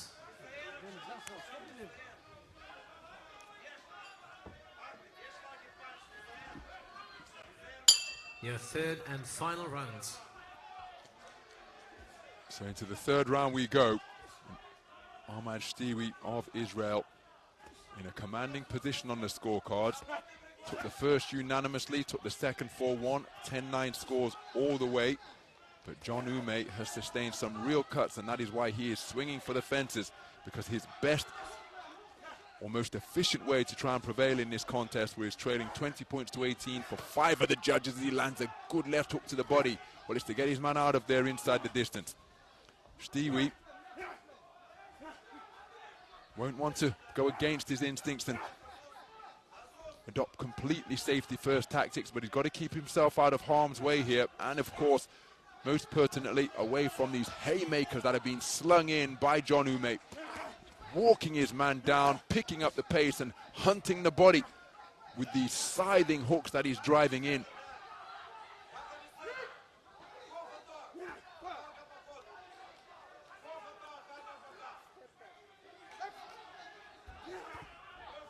So nice use of the feet from Shtiwi to evade the incoming offense. Ume targeting the body with the left hook once again. That straight left jab being driven into the vicinity of those injured eyes. First it was a cut to the right eye in round number 1, then a cut to the left eye in round number 2 as a beautiful left hook is sunk in downstairs from Shtiwi. There's the same shot reciprocated by Ume. But rather worryingly from Ume, when the cut was inspected for the second time, the cut to the left eye that was opened up in the second round, the initial verdict was that the cut was opened by an accidental clash of heads. I'm not sure whether it's a fresh cut. Shtiwi lands a good left hook to the body, then an exchange of hooks, body for Ume, head for Shtiwi. I'm not sure if it's a fresh cut or if it's the same cut that has been worsened by a punch, but you can see John Ume's face matching his jersey here now. It's a crimson mask as he continues to drive his way forwards, and he's doing so with such intensity that his momentum carrying him through the ropes. And the referee calling for the inspection of the doctor once again. I'm keeping a close eye on the ref. See that palm opened and the fist driven into it. And if this injury causes the bout to be stopped, well, the doctor happy once again. But really difficult moments for John Ume. As for Ahmad Shtiwi, he can seek to see this one over the line now as he scores with an educated left jab. Good work to the body from Ume. Still in there pitching, still competing, believing that he can find the shot, but he just takes a beautiful left jab, left hook combination. Not quite hooking off the jab from Shtiwi because there was a gap between the two punches. And now he has got on his bike as Ume not too far away with the right hand, but it's Shtiwi who's going to see this one over the line. A very good display, filled with incident once again in a contest featuring John Ume. A multitude of cuts and lacerations forming a lattice around his eyes. And it will be Ahmad Shtiwi who goes through to the quarter-final stage after a very good performance indeed. Ume was really circumspect in the opening round, got on the back foot and perhaps mindful of the cut being worsened that he brought into the ring from the round of 32 contest. That is indeed what transpired, and thereafter he decided to go for it and box in the style that we so closely associate with him.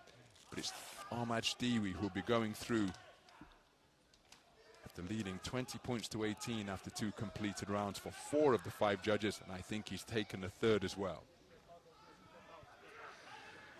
Ladies and gentlemen, on ring B, your winner by unanimous decision in the blue corner representing Israel, Ahmad Shtiwi.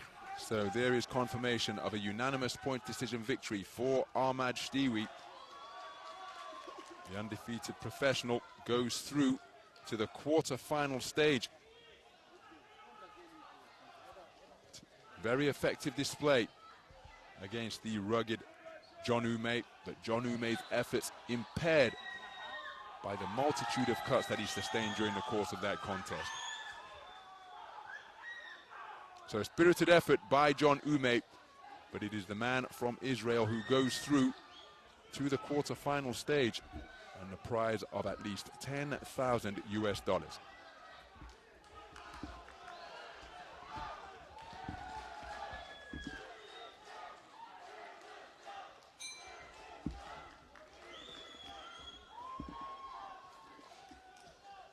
Our next contest is between boxers from IBA-PRO and Kazakhstan.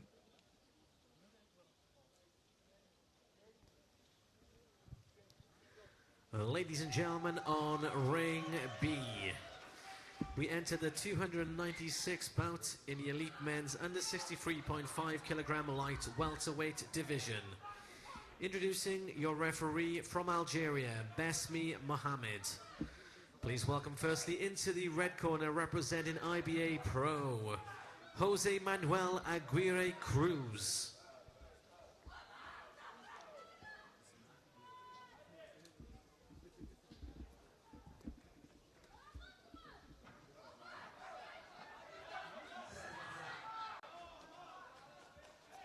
Mr. Besmi Mohammed of Algeria is the 3rd man in the ring as the referee.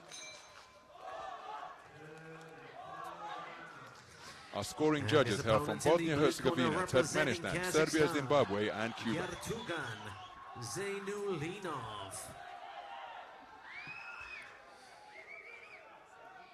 Your judges from Bosnia and Herzegovina, Turkmenistan, Serbia, Zimbabwe and Cuba. So into the red corner is Jose Manuel Aguirre Cruz.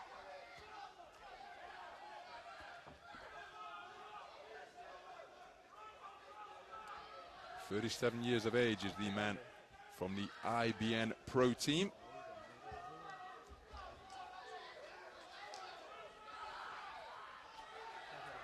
His opponent over in the blue corner is Yertugan.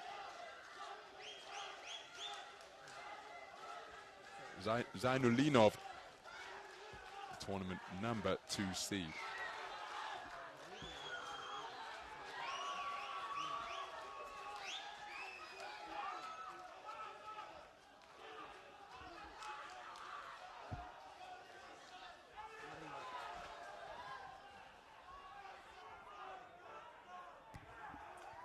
Round 1.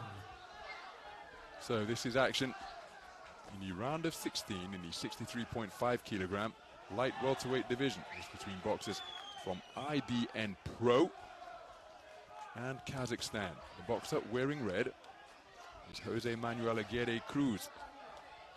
Had a bye in the round of 64 and then a walkover at the round of 32. So here we are, 6 days in. The first bout for Jose Manuel Aguirre Cruz, and he's 1 win away from a minimum guarantee of $10,000 US. The man wearing blue is Yertugan Zeinulinov, tournament number 2 seed. And here at the round of 64, by virtue of that seeding, he too received the bye. And in the round of 32, right here in Ring B, he prevailed with a wide unanimous point decision victory over Davit Altungaral of Mongolia, giving 2 8 counts in the first round and an 8 count in the second, showing wonderful variety during the course of that bout.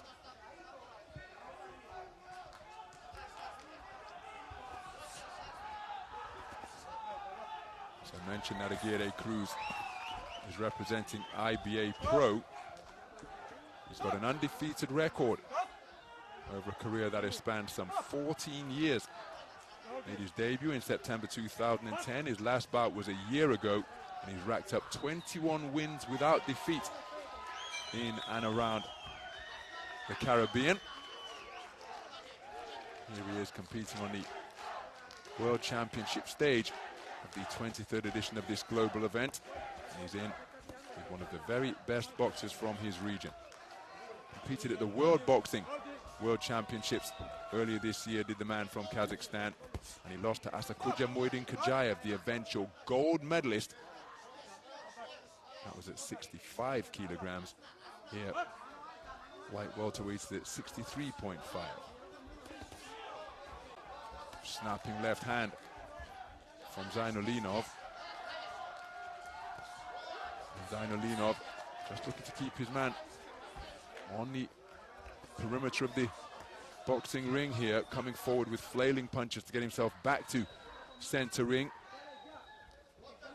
There's Aguirre Cruz, but his punches taking a rather scenic route towards the man in blue, whereas Zeinulinov able to shoot down the middle of these arcing punches that are coming in rather flailing fashion. There's an altogether straighter jab from Aguirre Cruz. He's been targeted effectively to the body.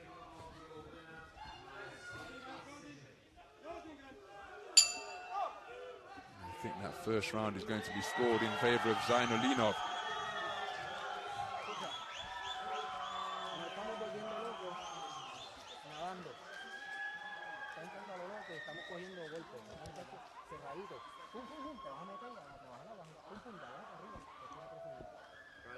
Well, Aguirre Cruz, he's trying to hook his way out of trouble with these roundhouse shots, and in the meantime, straight punches are going down the boulevard that exists between both hands of the man in red.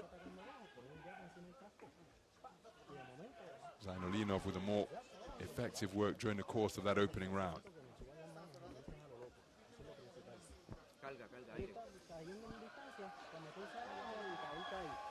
Clean sweep of the cards for Yertugan, Zeinulinov, and 9 Seconds out. scores returned from all 5 scoring judges.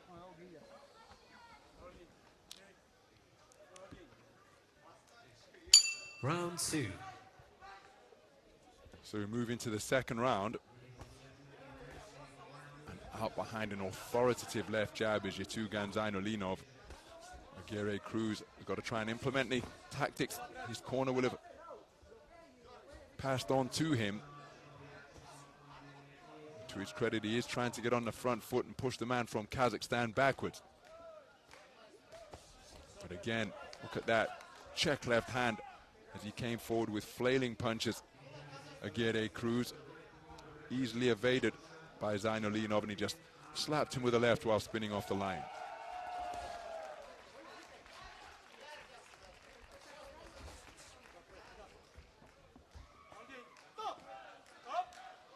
Well, it's going to be a very difficult mission this for Zeinulinov, because he's been docked a point now for excessive holding.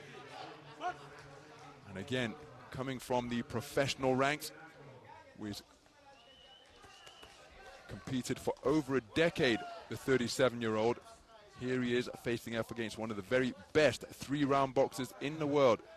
Big adjustment, and of course 6 days in, he's only just getting his campaign underway, whereas Zeinulinov has fought already to get used to the surroundings, used to the protocol of making weight and getting past the doctor. All of this happening for the first time today for Zeinulinov, or for Aguirre Cruz against Zeinulinov, one of the very best in the business. Now he's trying to sharpen up and straighten up his punches. But again, look at the price he's paying as he's coming forwards, being countered really effectively and efficiently by Zeinulinov, who was able to spin out of a place of seeming confinement when Aguirre Cruz was seeking to apply pressure. And again, if you're not used to operators of this style and of this quality, this can be something of an epiphany being experienced by Aguirre Cruz here, because the tactics and the approach that has taken him. Oh, that's a good left hook to the body from Zeinulinov. There's another right hand as he seeks to continue to touch him up just above the belt line. And look at Aguirre Cruz just holding on to gain some respite. But the tactics and approach that have taken him to 21 straight victories in his professional career. Of course, matchmaking a real art in the business of professional boxing, of course. Well, he's finding them ineffectual here. So what can he do? Because he may, in all likelihood, he's competing at the extent of his abilities and experience here. Doctor, second point for holding. And again, the referee not looking to engage in a conversation. He is the boss up there in the boxing ring. And again, in the professional ranks, that may be permitted, but not here in the 3-round code of IBA boxing. 2 points taken off the scorecard of Jose Manuel Aguirre Cruz for excessive holding during the course of that second round. And it wouldn't surprise me if we saw some 10-8 verdicts returned in favor of Yertugan Zeinulinov because of the manner in which he boxed over the course of the second stanza. Some of the action from the second round where he's seemingly in a corner, but look at how he's picked off the man in red as he was coming in before just spinning calmly back to the space of center ring. Very effective boxing being produced by Zeinulinov.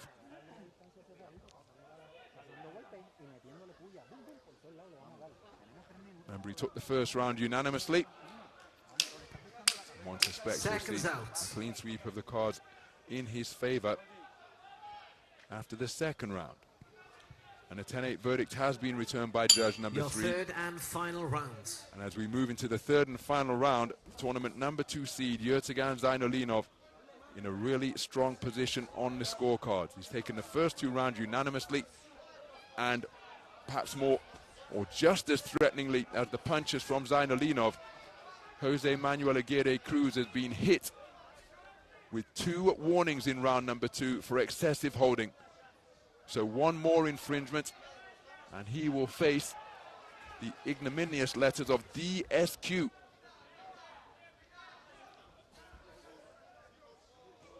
Now, to his credit, he is trying to get on the front foot and take it to Zeinulinov. He was trying to do that in the second round, but he was met with this flexible escapology from the man in blue. Did land a solid shot there. And of course, in the sport of boxing, as long as your opponent is on their feet, the opponent is dangerous. So Zeinulinov, who scores with a strong right cross to the body, has got to remain concentrated. And as for Aguirre Cruz, he's got to ensure that he doesn't get caught for holding on once again. When his initial 1-2 are out of range, look at that, right back in to the mix and holding his man once more. Now he's spoken to about keeping his head up.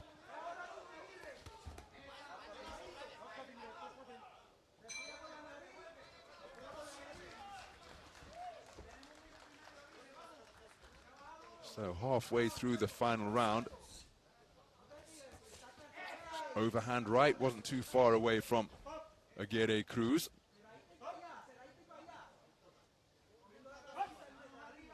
Zeinulinov spoken to about the rough stuff at close range. You see, he's dealing with the forward forays very effectively by just spinning off the line, Zeinulinov. And will he attempt to get on the front foot now? And these single phase attacks in a straight line proving to be very comfortably negated. Coming forward in a straight line once again is Aguirre Cruz. And again, he's competing with everything that he's got at his disposal, but he's being exposed to a new level of boxing here on the World Championship stage, because Zeinulinov controlling the tempo and the territory and the distance, and his continued precision and pressure with his presence and foot placements bring about a standing count. Going to make it through to the final. Well, there's a problem befallen Aguirre Cruz. I think the nose has been damaged by the shots that brought about that standing count. There's the 10-second clapper. And he's going to make it through to the final bell. But a baptism of fire for Jose Manuel Aguirre Cruz against the really composed and efficient Yertugan Zeinulinov, the tournament #2 seed. He will go through to the quarterfinal stage with a very composed and effective display against the man from IBA-PRO, the 37-year-old Jose Manuel Aguirre Cruz. Had a long wait to get his tournament underway, 6 days in, but that is the nature of the draw. And it will be the man from Kazakhstan who progresses through to the quarterfinals, where he will face off against Ahmad Shtiwi of Israel.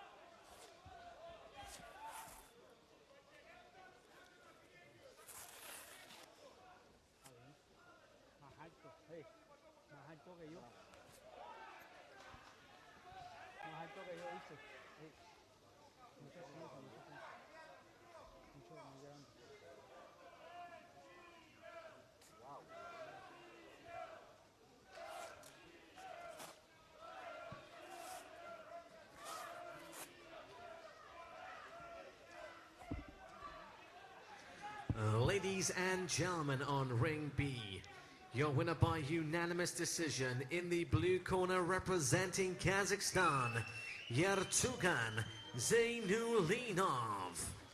So Yertugan Zeinulinov, a unanimous point decision victor over the man from IBA-PRO, Jose Manuel Aguirre Cruz, conceding all 5 of the rounds for, all 3 of the rounds for all 5 scoring judges. And 4 10-8 verdicts returned in the third, where he took a standing count. A very efficient performance from Zeinulinov, and he goes through to the quarterfinal stage.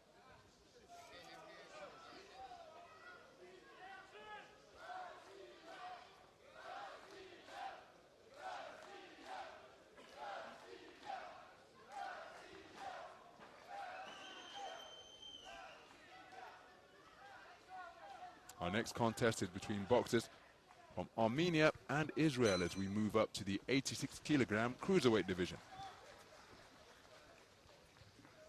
Ladies and gentlemen, on ring B, we now enter the 297 contest in the elite men's under 86 kilogram cruiserweight division.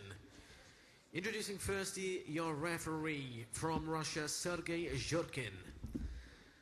Please welcome into the red corner representing Armenia, Rafayel Mr. Sergei Zhurkin Hovhannisyan of Russia is the referee.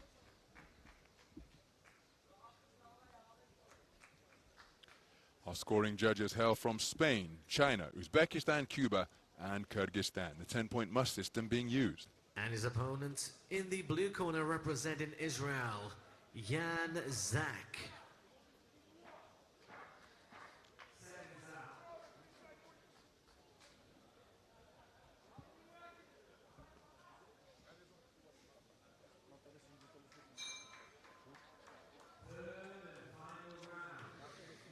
So there is Spain, Rafayel China, Hovhannisyan, Uzbekistan, Cuba, 24 years of age, part of a 13-strong Armenian boxing team. 25 boxers make up the cruiserweight bracket, and so this the first bout of the tournament for Rafayel Hovhannisyan.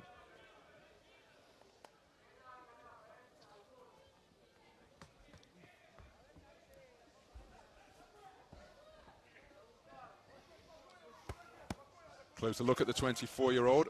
He took European gold at 86 kilograms in the 2022 edition of the Continental event staged in the Armenian capital.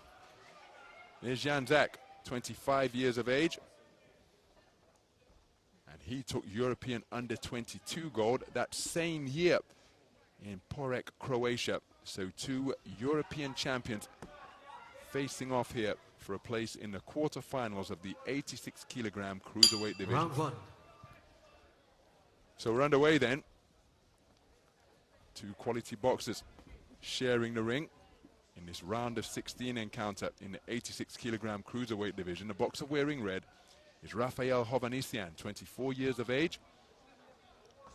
And in addition to that 2022 European gold that he won in Yerevan, in the last edition of the World Championships, he made it through to the stage that he's fighting for today, a quarter-finalist at 86 kilograms in Tashkent, Uzbekistan 2 years ago. Also features in IBA professional boxing, going 1-0 in a contest in the capital city of his homeland in October of last year. And coming forward behind a fusillade of punches over the front foot is Yan Zak. He too an undefeated professional, made his debut in May of this year. His last fight was as recently as last month, so he's been busy from the midpoint of 2025. And over in Ring A, in the round of 32, he beat Jose Antonio Rodriguez dos Santos.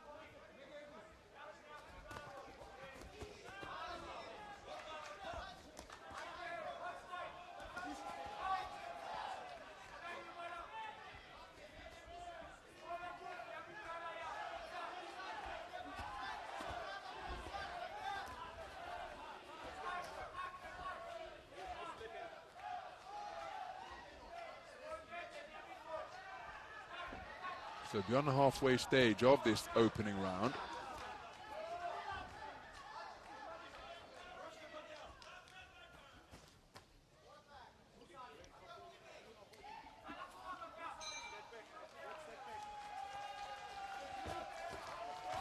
Both men looking for scything punches on the inside.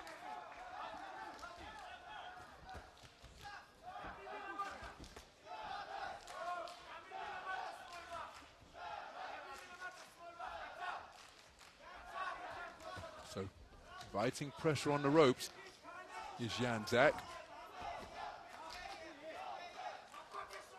Just adopting a low-held posture now as he seeks to snake out a jab from his greater height. And he's had a cut to the left eye. It's certainly reddening around that left eye.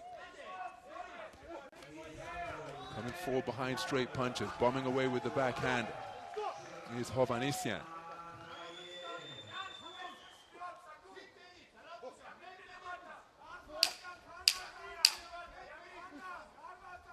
So, gonna have to work on that injured left eye, going back to the corner of Yan Zak. First round in the book. Hovhannisyan feels that he has done enough to take it.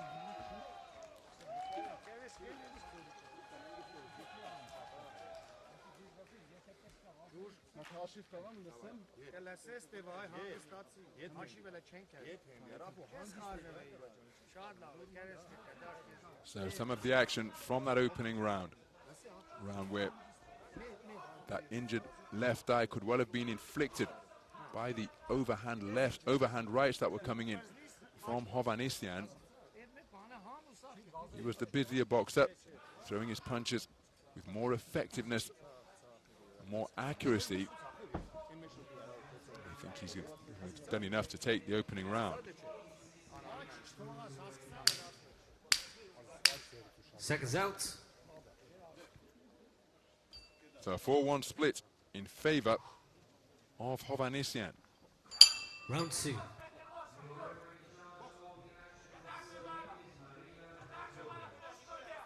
So as we move into the second, Janzak was in a really incident-filled encounter against the man from Portugal at the round of 32. He was buzzed by a big shot from Dos Santos before coming back to turn things, well, not necessarily turn things around, but just weather the storm against his aggressive, heavy-handed yet vulnerable opponents. And what was a terrific two-way affair.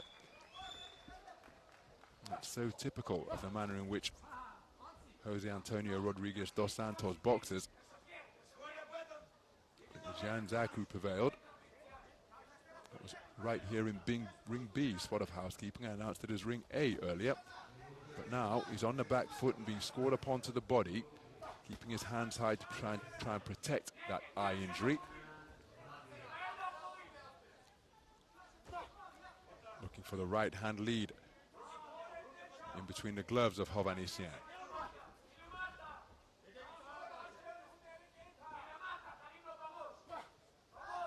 So Hovhannisyan looking to walk his opponent down.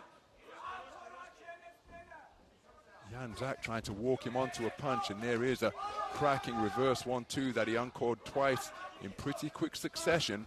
Looking for the same straight punches once again. Oh, that's a good right hand over the top from Hovhannisyan. With Janzak near the corner, it disrupted his boxing stance. And it would have been right around the area of that injured eye, and you can see he's keen to hold on. Perhaps not quite fully recovered from that overhand right that he absorbed. And it was during a portion of the round when he perhaps enjoying his biggest success of the contest so far. But again, he's spending an awful lot of time on the ropes. The strategy is clear in that he's trying to lure his man in and walk him onto a shot. But when he goes to the ropes, the movement options are reduced. And remember, his longer arms, those punches take longer to uncoil and arrive at their destination.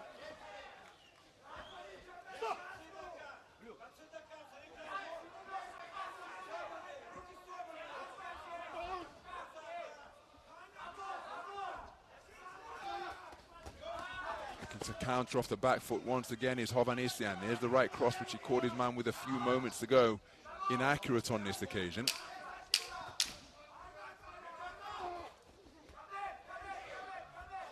Janzak, his punches coming back via the belt line as he takes another right cross on an unprotected chin. Literally goes legging it after his man on the belt. Nice to see that it's all cool between the two as the bell sounds, but both of them are keen to progress through to the quarterfinal stage. I think this man's going to be trailing because he lost the first round 4-1, and I think it was another good round of boxing from Hovhannisyan, certainly a more effective round.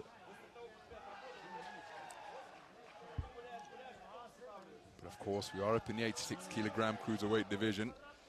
Nice to see that love and sportsmanship between the two boxers. But once that bell sounds to begin round number 3, well, they will get it on once again. It's a clean sweep of the cards in favor of Hovhannisyan. He leads 20 points to 18 for 4 of the 5 scoring judges. Seconds out. Round 3 now, isn't it? Your third and final round. So into the third round then. And Janzak, the 5-0 professional, trailing 20 points to 18 across 4 scorecards here. He's had brief cameos of success, put together a couple of combinations in the second round of straight punches.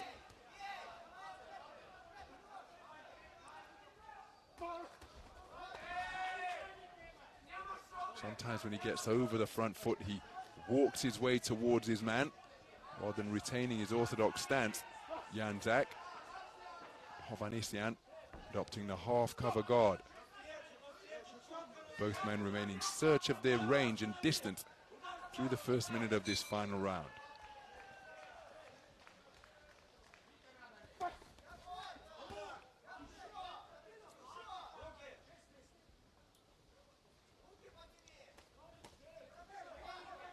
Double jab right hand attempted to the body from Hovhannisyan. He now shaking those hands out, acting to drop them to his knees in a bid to try to again tempt the man in so he can walk him onto something.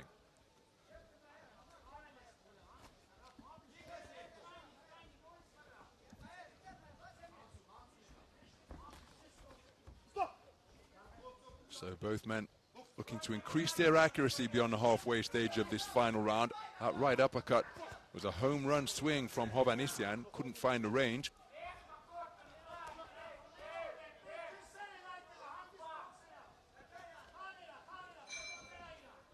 So the onus is on Janzak to try and do something different. There's the right foot coming through again, see? So he ends up walking across the ring rather than pushing his way off that back foot.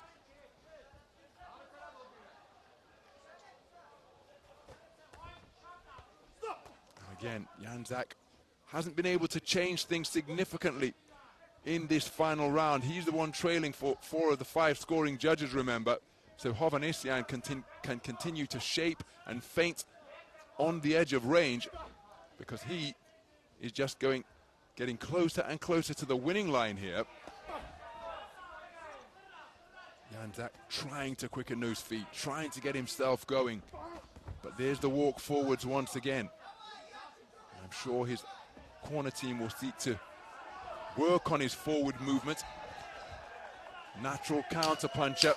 When he's got to try and do something different, it can feel rather unnatural and uncomfortable as he walks his man across the canvas in search of his man once again. And bout management by getting on his bike by Rafayel Hovhannisyan, because the man from Armenia is through to the quarterfinals for the 2nd consecutive World Championship tournament at 86 kilograms.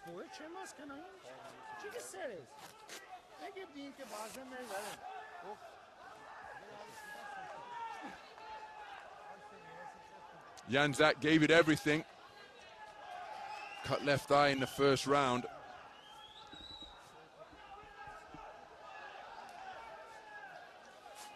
But it will be that man going through to the quarterfinals and en route to the bank with at least $10,000 US. Let's get the official verdict. Ladies and gentlemen, on ring B, your winner by unanimous decision. In the red corner, representing Armenia, Rafayel Hovhannisyan. So Rafayel Hovhannisyan with a salute to the stand at having been declared a unanimous point decision victor. And he goes through to the quarterfinal stage of a World Championships for the 2nd consecutive global tournament. Very comfortable display against Janzak. And in this contest between continental gold medalists from 2022, it is the more experienced figure of Rafayel Hovhannisyan who has prevailed. He goes through to the last 8.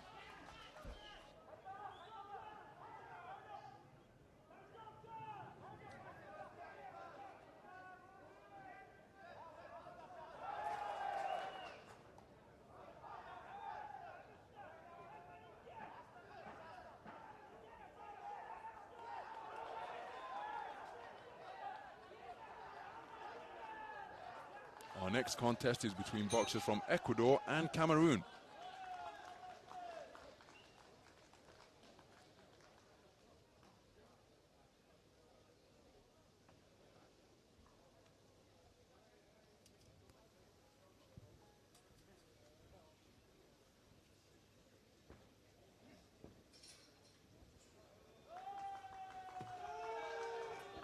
Ladies and gentlemen, on ring B, we enter the 298th contest in the elite men's 86 kilogram cruiserweight division. Introducing first your referee from Kazakhstan. So our referee is Mr. Arman Burkitbayev of Kazakhstan. Please welcome firstly into the red corner, representing Ecuador, Marlo Javier Delgado Suarez. Our judges scoring this one hail from Bosnia-Herzegovina, Iraq, Turkmenistan, Kingdom of Saudi Arabia and Croatia.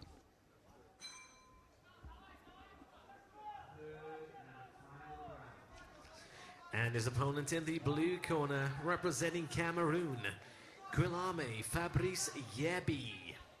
So there is Marlo Delgado, Your officials, 32-year-old from Ecuador, preparing Iraq, for his second bout of Dubai Kingdom of Saudi 2025. Arabia and Hugely experienced Croatia. figure, undefeated professional as well. In round of 32, he beat Birol Aygun of IBN Turkey with non-stop movement, pecking and poking his way to victory. And there is his opponent, Guillaume Fabrice Yebi. Had a bye in the round of 32. And so 6 days in, he too one contest away from a guaranteed $10,000 US. Stakes are high for both of the boxers. What a stage in which to make the World Championship debut for Yebi. So Marlo Delgado, a two-time Olympian, having competed in the games of London and Rio, but experienced in World Series boxing as well. He's won the first 7 fights of his professional career, but his return to the 3-round form of boxing hasn't fought as a pro since September of 2022. 7 fights, 7 wins, 5 of them by way of knockout for a 71% clip, but it was sticking and moving that he showcased in his round of 32 win over Birol Aygun of IBN Turkey. Round 1. So we're underway then. 86 kilogram quarter-final action between boxers from Ecuador and Cameroon. Taller figure, wearing red, is Marlo Delgado, but setting about him immediately is the man wearing blue, Guillaume Fabrice Yebi. And Yebi, in his opening bout of Dubai 2025, not wasting any time in seeking to establish a rhythm and push his man back.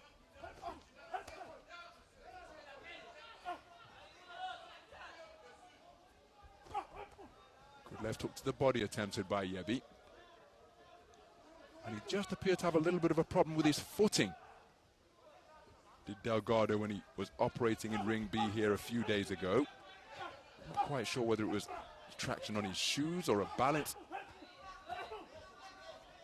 thing, but just appeared a little unsteady on his feet at times.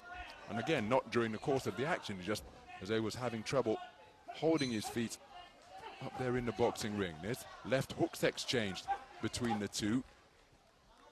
Hard right hook slung into the body by Yebi. Neither man wasting any time going in search of their offense here.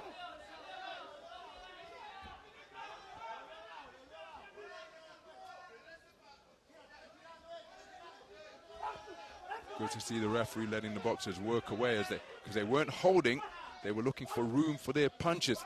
And you can see the art of in-boxing being demonstrated by both of these men as they grapple and try and move the arms and make a space for their shots at close range. Just as evidenced there, beautiful work to both body and head from Delgado.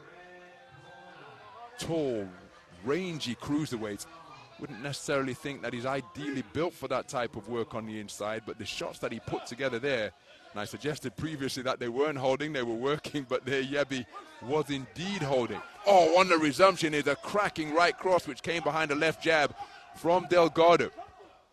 And Yebi looking for uppercuts underneath. There is one of them. Holding and hitting from Yebi. Delgado keeping the punches going, and this is being contested at a really high clip. Spinning out of the corner smartly is Yebi, but he runs into a ramrod left jab. Terrific shot from Delgado as he was marching out of the corner, and then a right cross is a real chin checker. Yebi had been hit flush by a couple of stiff punches in the final 30 seconds of this opening round.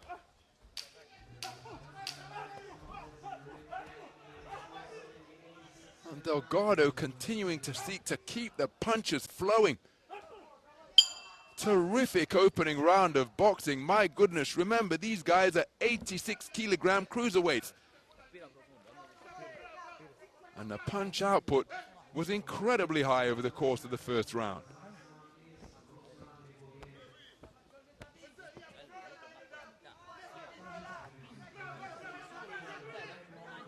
Well, I happen to think that this man has done enough to take the first round. Some real quality at both short, mid and long range. Yebi was in the round. He landed some solid shots of his own, as illustrated by that wonderful left jab. But look at some of the shots produced by Delgado.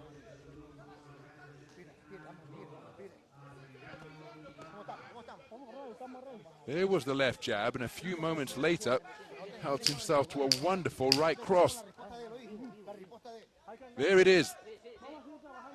Wonderful shot selection. Accuracy produced by Delgado, and I think he's done enough to take the round.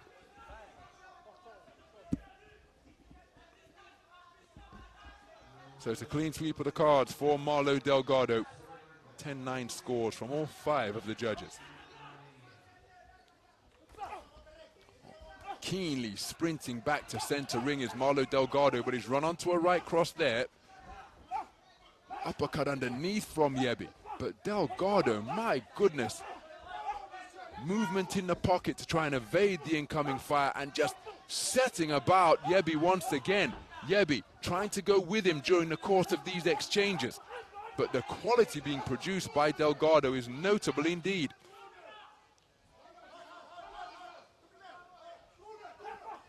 Here's the right uppercut of the sneaky variety once again, because there's no holding going on here. As I say that, Yebi is trying to fashion a little bit of a clinch. He got through with a good right uppercut, but Delgado is desperate to work on the inside, and the referee giving them the opportunity to do so. Yebi turns the table to put Delgado on the ropes, looking to jab his way off the strands. Is the man from Ecuador.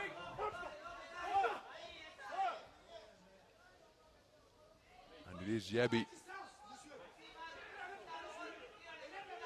Well, both boxers spoken to about stepping back. Delgado in behind, high-held gloves once again. There's a right hand to the temple. Twice in quick succession from Yebi. Counter right hand from Delgado off the ropes.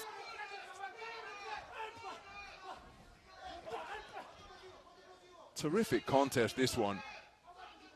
Just a little bit of a gentleman's agreement because they are leaning on without throwing any punches. Well, I think Delgado, frustrated that he was yanked down to the canvas rather than taking a knee voluntarily. Good jab to the body from Yebi. Right hand over the top from Delgado.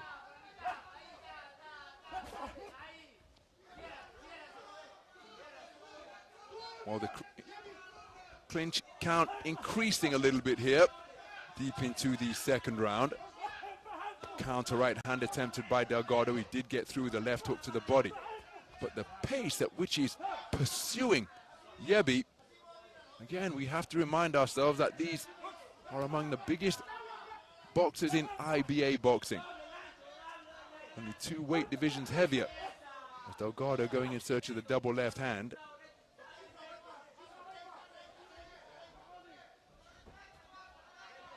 So each boxer looking to show the ref that they're not holding, the referee allowing them to get on with it and try and work away. In the earlier stages of the contest, both men were keen to free their hands and get busy at close range. But perhaps unsurprisingly, as fatigue becomes an increasing factor, more clinches interrupting the action now. So a little less tidy in that second round. Again, afforded a fantastic pace between these cruiserweight boxers. Now, there's a wonderful response from Yebi. But has he done enough to take the round? Certainly picked up his punch output in the course of the second. Swept in the first round across the board. And in a pace, at a pace that is incredibly hot. Saw both men just leaning on occasion to give themselves a breather.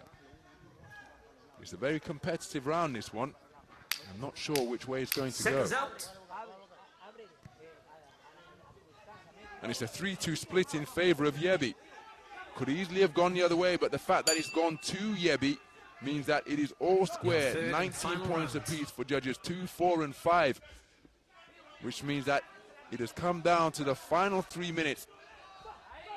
Oh, what a start from Delgado, jabbing on an upward trajectory and a right cross. He's no doubt been informed of the context of the contest, courtesy of IBA live scoring, and that jab is shooting out in rapid fire fashion. Yebi comes back with a straight left of his own, and then he brings a right cross into play before employing a takedown move for the second time in the contest. But this one being fought at a really high pace. And both men having success when they were working from distance.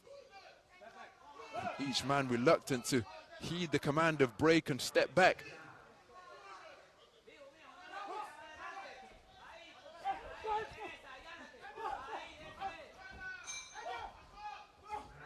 Uppercut underneath from Yebi's not too far away. Delgado goes in search of a jab-cross combination.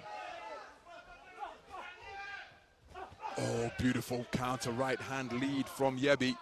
Delgado was thinking about an attack, and as he was advancing, right cross came over in a flash from Yebi. Well, again, I'm surprised that particularly Delgado, who was so effective for my money at boxing on the inside in the first round. There's a wonderful scoring jab once again. But now when the boxers are coming together, neither man is working. And of course, they've expended an awful lot of energy beyond the halfway stage of round number 3. And so maybe not too surprising that the work rate has subsided a little bit compared to the jackrabbit pace they set in the opening round.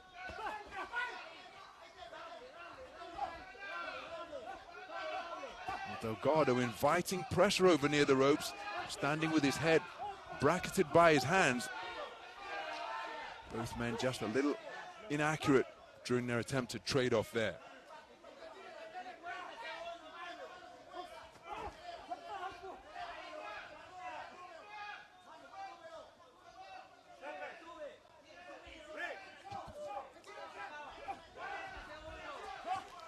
So Yebi looking for a home for that right hand as he circles his man counterclockwise, continuing that dizzying motion. 30 seconds remaining. Can either boxer produce a moment of quality? Because Delgado initiating clinches now. When he lets his hands go, they still come out in quite a speed. Left uppercut not too far away. Yebi backing off. He going in search of a backhand. Forward foray from Delgado. Interrupted by another maul on the inside.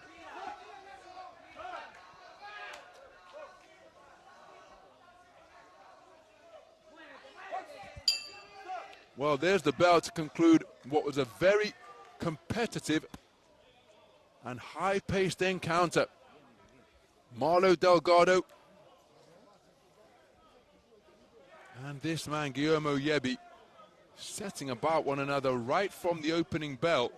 Now, which way is the final round going to be scored? I happen to think that the jab that was demonstrated by Delgado in portions of that final round will tilt the balance in his favor. But Yebi was certainly in the round. I'm just not convinced he's done enough to win the round and nearby the contest. Remember, he had tied things up after edging the second round 3-2. He had tied things up for three of the five scoring judges. But which way is this one going to go? I think it happens to be the man in red. And he's certainly anticipating victory here as he seeks a run through to the quarterfinals. Ladies and gentlemen, on ring B, your winner by unanimous decision. In the red corner, representing Ecuador, Marlo Javier Delgado Suarez. So it's a unanimous point decision victory for Marlo Delgado. The two-time Olympian goes through to the quarterfinal stage. He's at least $10,000 richer, and he makes it 2 wins out of 2 over Guillermo Yebi. Guillermo Fabrice Yebi, case of one and done after a 6-day wait for the man from Cameroon, but he played his part in what was a really entertaining and competitive affair, and the first round was fought at an absolutely blistering pace for 86 kilogram cruiserweights. But it's the man in red who goes through,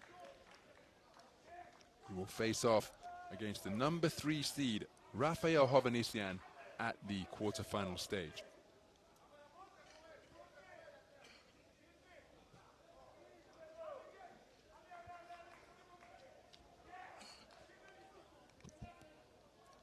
Our next contest is between boxers from DR Congo and Spain.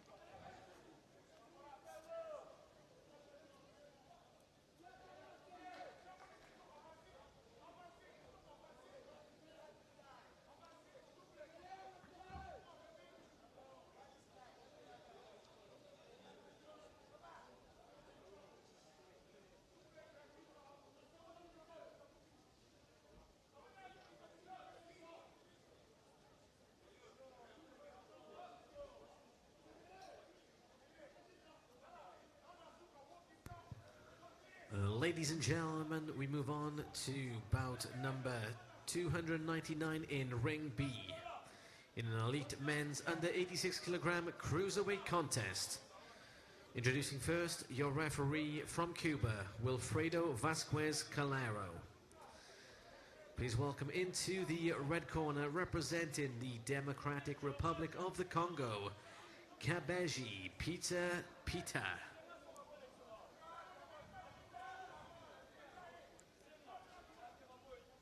Final checks of the ropes from our referee, Mr. Wilfredo Vasquez of Cuba. And please welcome his opponent in the blue corner, representing Spain. Our 5 scoring judges hail from Uzbekistan, Azerbaijan, Algeria, Zimbabwe, and Serbia. The 10-point must system in effect.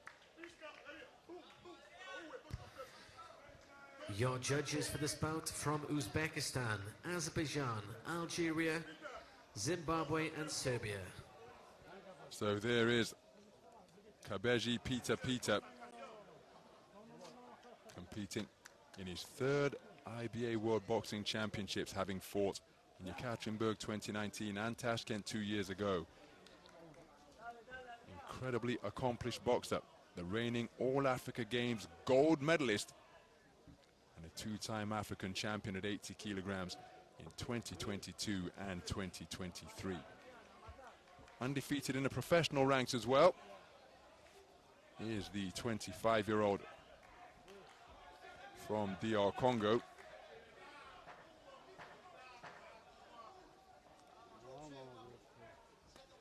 Kabeji Peter Pita preparing for his opening bout of Dubai 2025, having received a bye in the round of 32.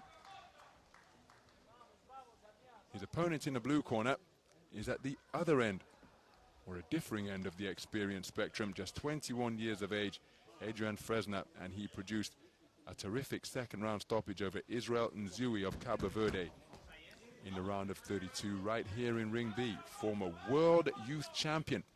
Round 4 1. contests out of 4 up at heavyweight 92 kilograms back in 2022, and this contest is underway. What an affair we have in store here.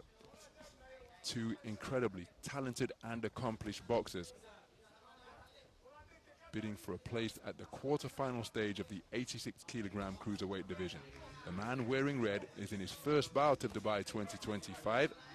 That is Kabeji Pita, 25 years of age, part of a 6-strong DR Congo boxing team, and a man looking to establish his long, raking left jab. Adrian Fresneda, each man highly decorated. Pita, long since one of the best boxers on the entire continent of Africa, as evidenced by his 2 African titles in consecutive years in 2022 and 2023, followed by an All-Africa Games gold from the delayed event in Ghana last year. So contrasting styles, because you can see that Pita will look to get up close to short and mid-range, whereas Fresneda, who was born in Havana and actually won a national youth title before the World Championships in 2022. And again, if you're a fan of IBA boxing, heads come together on the inside. Let's hope that Pita hasn't sustained a cut. A national youth title of Cuba is what he was able to secure in 2022. Doesn't want to be standing there against the ropes. The burst of straight punches penetrates his defenses. Right hand over the top from Pita. Turning the tables is Fresneda. And it's resulting in terrific action of the highest quality. That's the fantastic left uppercut slung into the solar plexus from Fresneda, followed by a raking left jab. Edging his way forwards after perhaps feeling the effects of that body shot is Pita. Left hook on the inside from Pita is a scoring shot. So moving laterally, both left and right, is Fresneda. Another forward foray of a 2- and 3-phase attack from Pita. Dealing with it well by engaging reverse gear is Fresneda.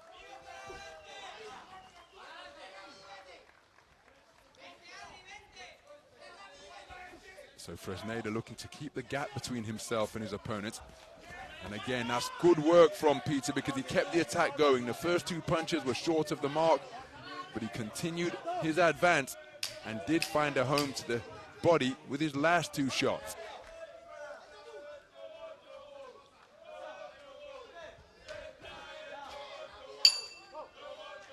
So first round in the book in this 86-kilogram quarter-final.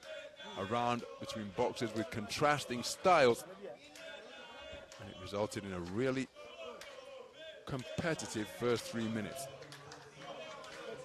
Now this man looked to unfurl front foot pressure with 2- and 3-phase attacks, and he did have success, but I think the more eye-catching shots, such as the left uppercut to the body and the left jab, probably enough to tilt the round in Fresneda's favor.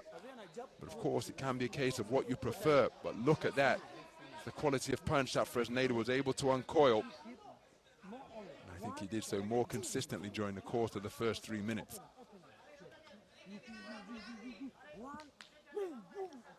So a clean sweep of the cards in favor of Adrian Fresneda.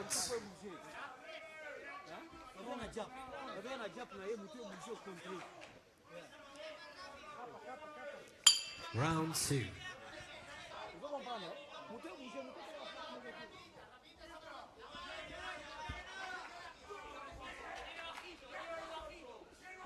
So moving to the second round.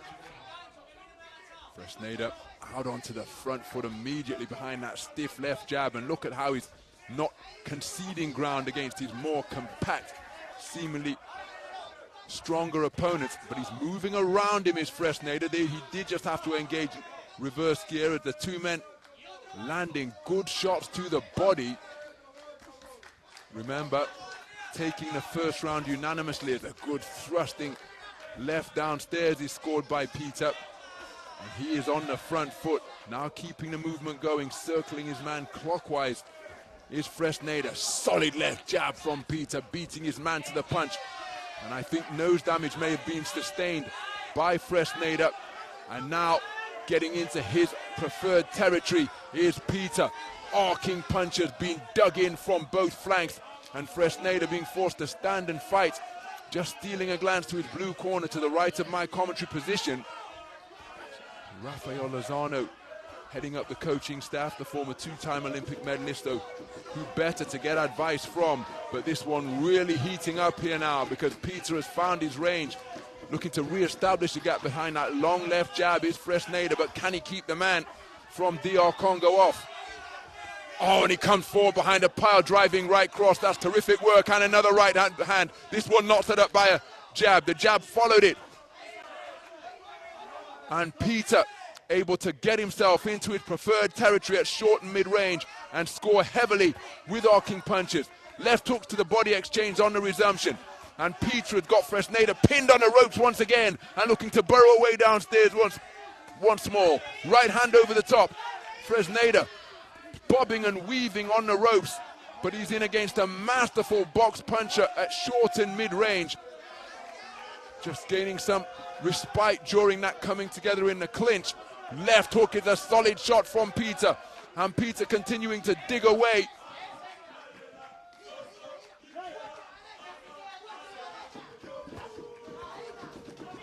Body shots being exchanged by boxers, but it's Peter grinding his way forwards.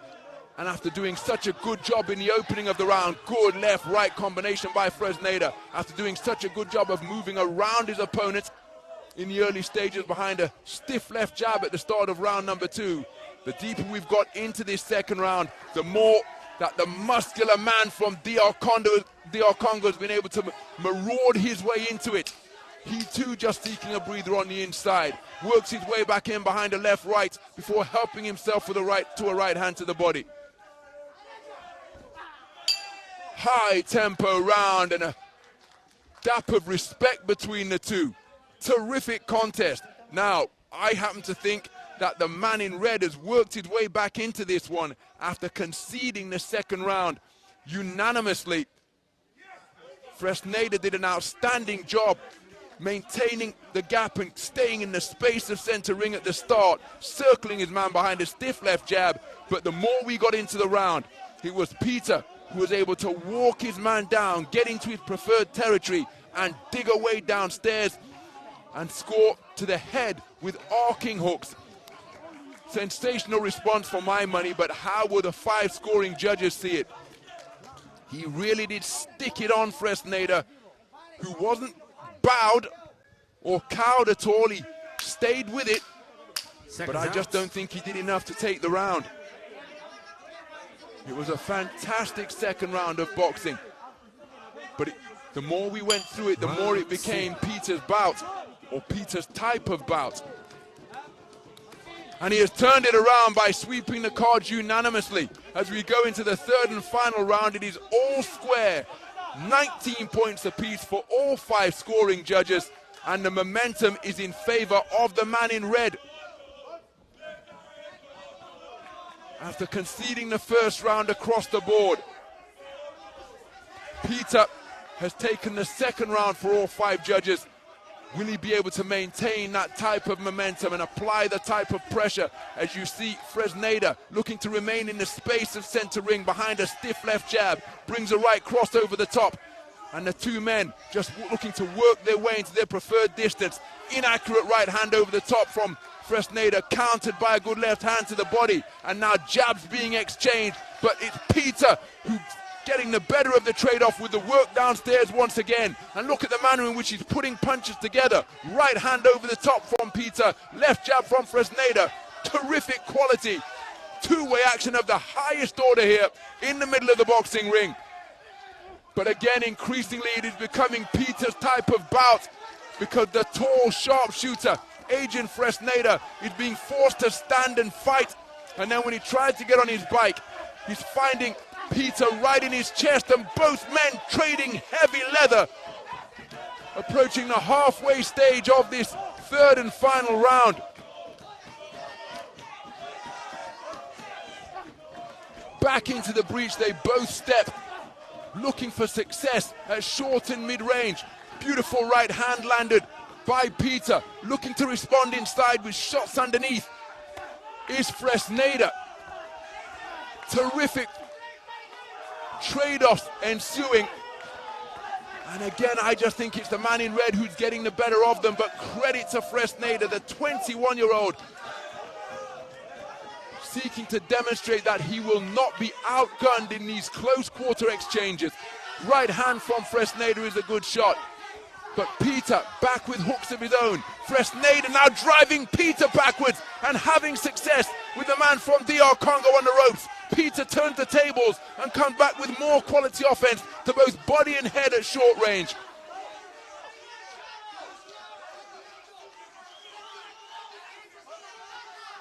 So the action right back at close quarters once again, toe-to-toe stuff, as each man seeking to just sap the will of their opponent, but they're finding an opponent who is equally resolute. Oh, and Peter staggered as he just lost his balance after landing a cracking hook of his own, and all of a sudden Peter's gas tank has drained alarmingly. He takes another right hand. The referee's intervention may well have come to his aid here, because as he takes a solid left hook. This is a terrific rally in the closing stages by Fresneda, and the bell, well, they're punching right up to it, and that is a terrific final round. Now, I happen to think that Peter got the better of the majority of the final round, but in the closing 15 seconds or so, he appeared to be out on his feet. His boxing stance completely betraying him, had trouble maintaining his balance. Now, is that late rally going to be enough for Fresneda? It's incredibly tight, and remember, with all 5 scores being level at 19 points apiece going into the final round, it will be subject to bout review. I happen to think the man in red has done enough to take it, but what say the 5 scoring judges?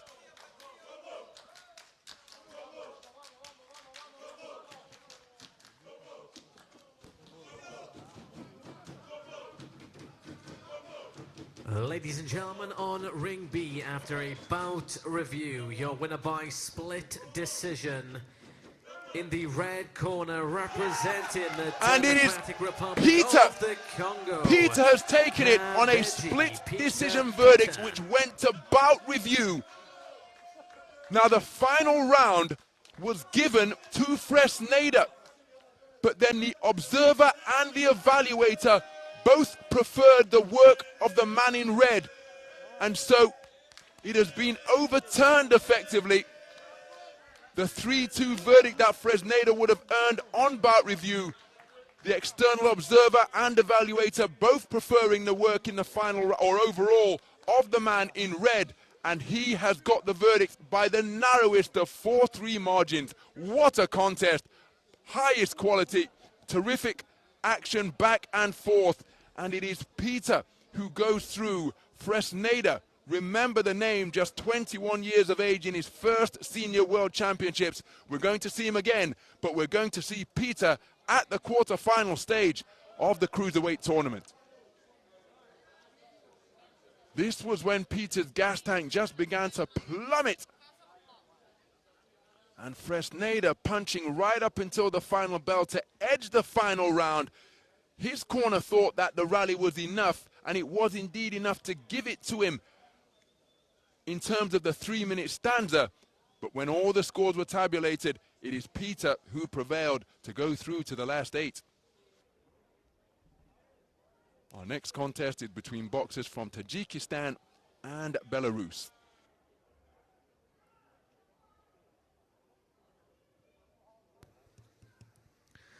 Ladies and gentlemen, on Ring B, we now enter the 300th contest in the elite men's under 86 kilogram cruiserweight division.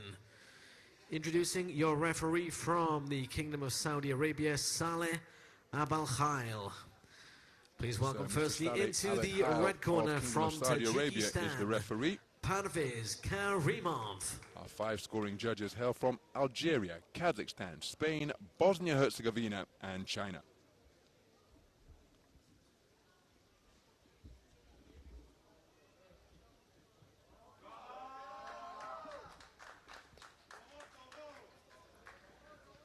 And his opponent in the blue corner, representing Belarus, Alexei Alfiorau.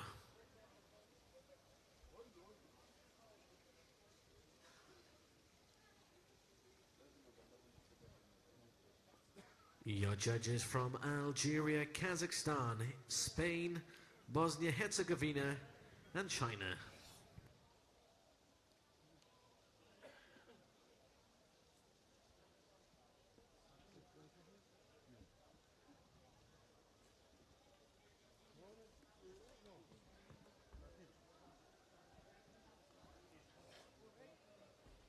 So over the top rope is Parviz Karimov, 28 years of age.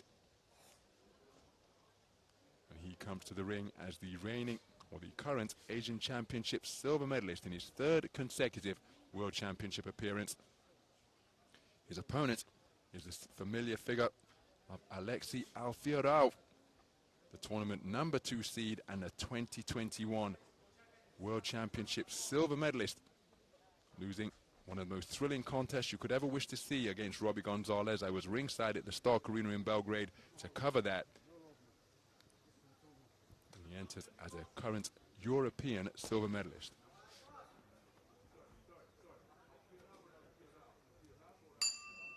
Round 1.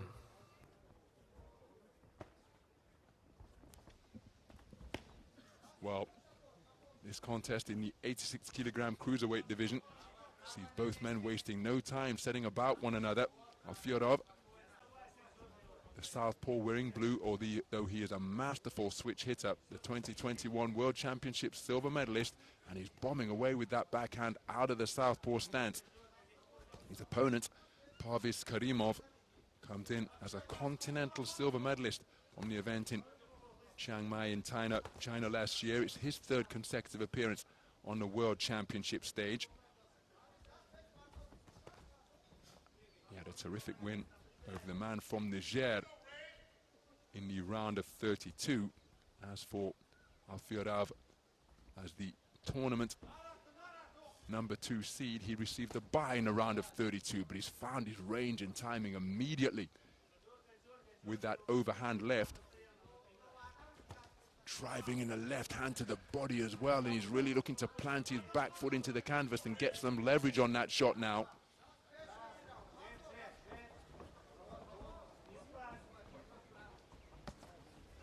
Nice left jab from Karimov, but then another southpaw left to the body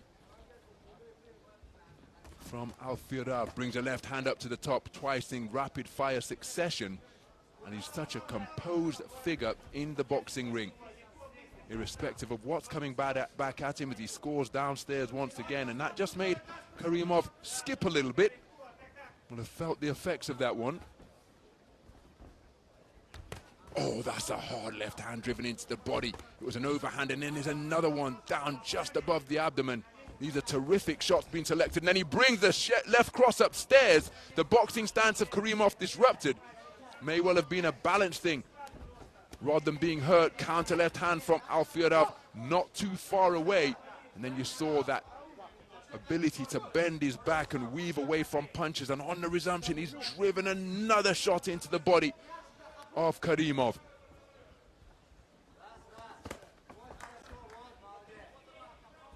So operating exclusively as a southpaw for the first 2.5 minutes of this round, Alexei Alfiorau.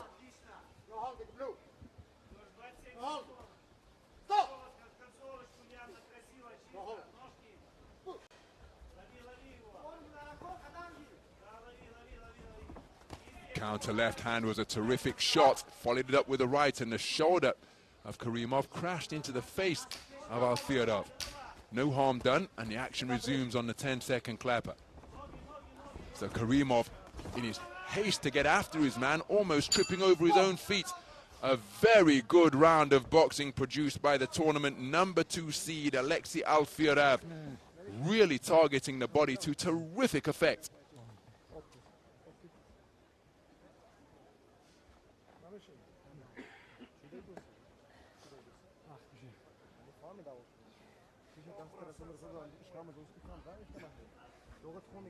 Some of the action from the first round.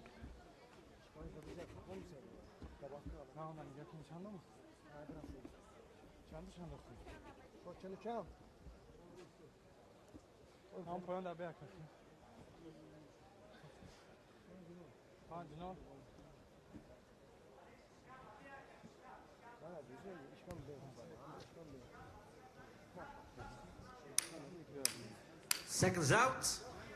Clean sweep of the cards for the man in the blue corner. Round 2. As we move into the second round. So what can Parviz Karimov do differently? He's come out on the front foot seeking to back up Alhuwayj, but look at the variety of the left hands being driven into the man in red's body. Oh, there's another sumptuous bolo shot. He's used that twice in quick succession. And Alhuwayj continuing to target the body with precise punches. And look at the half-cover guard being adopted now. You can see that the body punches are having an effect. That means that the chin is open. We've seen this tactic employed masterfully by Alexei Alhuwayj, looking to bring the hands down as he continues to double the man over with body shots. Terrific work from Alhuwayj, investing in body shots right from the opening bell. There's another one down to the torso of Karimov, and he's having to adopt the half-cover guard,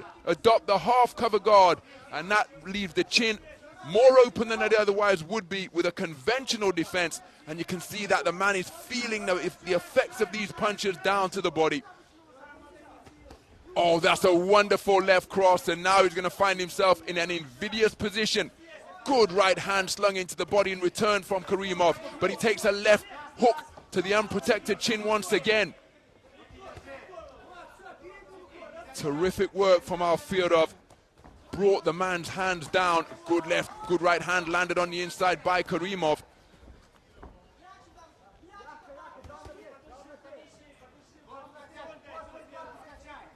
Karimov continuing to come forward behind the half-cover guard, takes his man down. Not intentional, just gives him a tap as to let him know that it wasn't intentional. And that's symptomatic of the quote from Ernest Hemingway, the literary giant, said that boxing is the most honest conversation two men can have. Of course, women feature prominently in noble art, of course. Oh, there's another body shot. It may have strayed low, but again, it just stopped Karimov in his tracks. His accuracy as holding and hitting being employed by Karimov.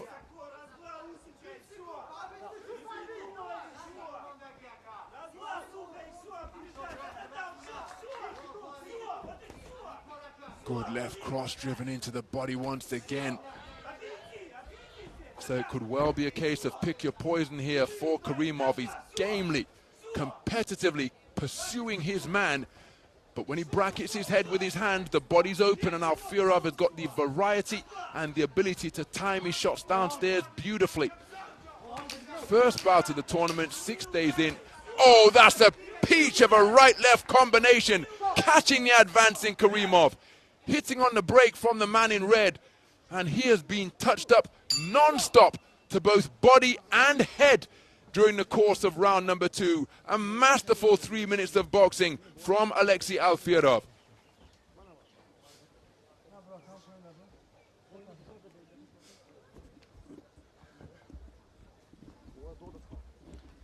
Some of the action from the second round. Never stop competing, Karimov, but look at the body work from the man in blue, doubling over Karimov as he continued to target downstairs with wonderful precision.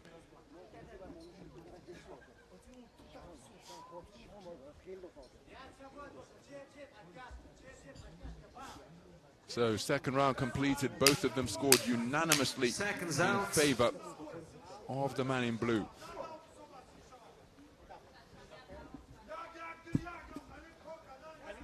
Your third and final round.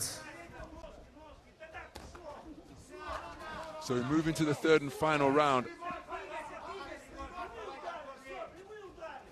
And Parviz Karimov needs a massive final 3 minutes here, because he's conceded the opening rounds unanimously. A 10-8 scorecard was returned in the first round in favor of Alfierov. And now, after showcasing his pot-shotting ability, there really isn't anything in a boxing ring that he cannot do. He's already been to the final, remember, as he scores with a wonderful right-left, but he's comfortable going forwards. He can switch hit, he can box going both clockwise and counterclockwise around the clock face. And he's just seeking to enter bout management mode here, not running, but perhaps sticking and moving. Oh, there's a wonderful right-left, and look at Karimov sprint after his man like he's coming out of the blocks on an athletics track. He must be immensely frustrated because he simply cannot catch Alfierov cleanly. But this has been a brilliant display from Alfierov, who is keen to return to the World Championship final.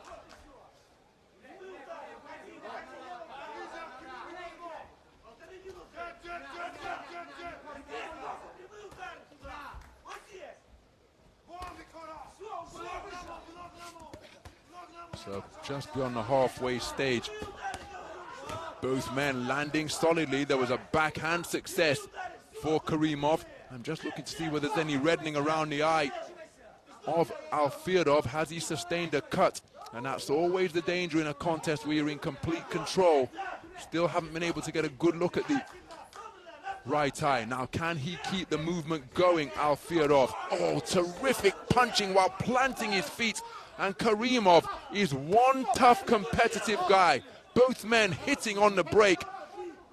And Karimov has done that repeatedly in this bout. He's held, he's hit, but he's just trying desperately to land something on his man, who has not stopped moving and has piled up plenty of points and indeed power punches during the course of this beautiful performance of sticking and moving from Alexei Alfierov.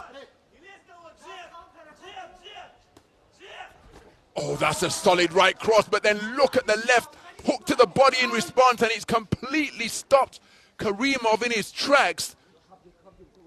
Now, what is the problem here?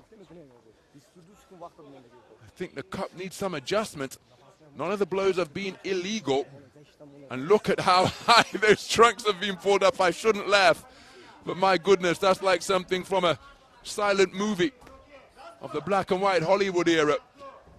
Up around his armpits practically, meaning that anything below the neck would be rendered an illegal blow. Good left cross once again, and he really has produced a majestic performance over the course of the 3 3-minute rounds. Practically punch perfect from Alexei Alfierov.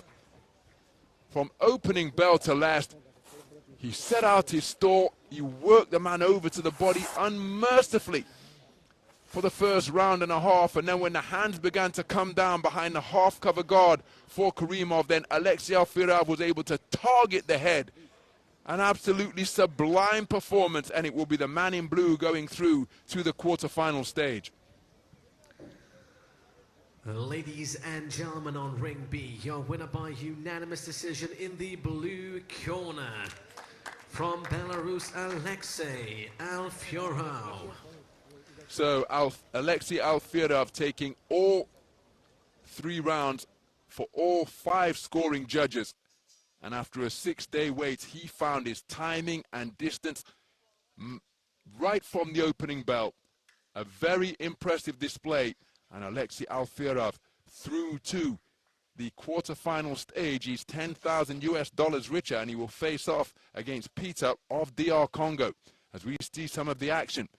Never stopped competing, Karimov, but he was made to pay a heavy price for the successes that he enjoyed.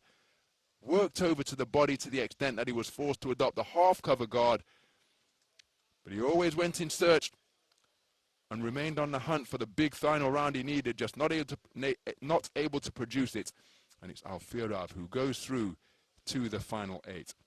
So that concludes the 11th session of boxing here at Dubai 2025. Join us again in 3/4 of an hour or thereabouts. We're back at the top of the hour, 9 p.m. local time, as we leave you with a look at the results and then some closing images from this 11th session of boxing here at the 23rd edition of the Dubai World Boxing Championships for men. We'll see you again very soon.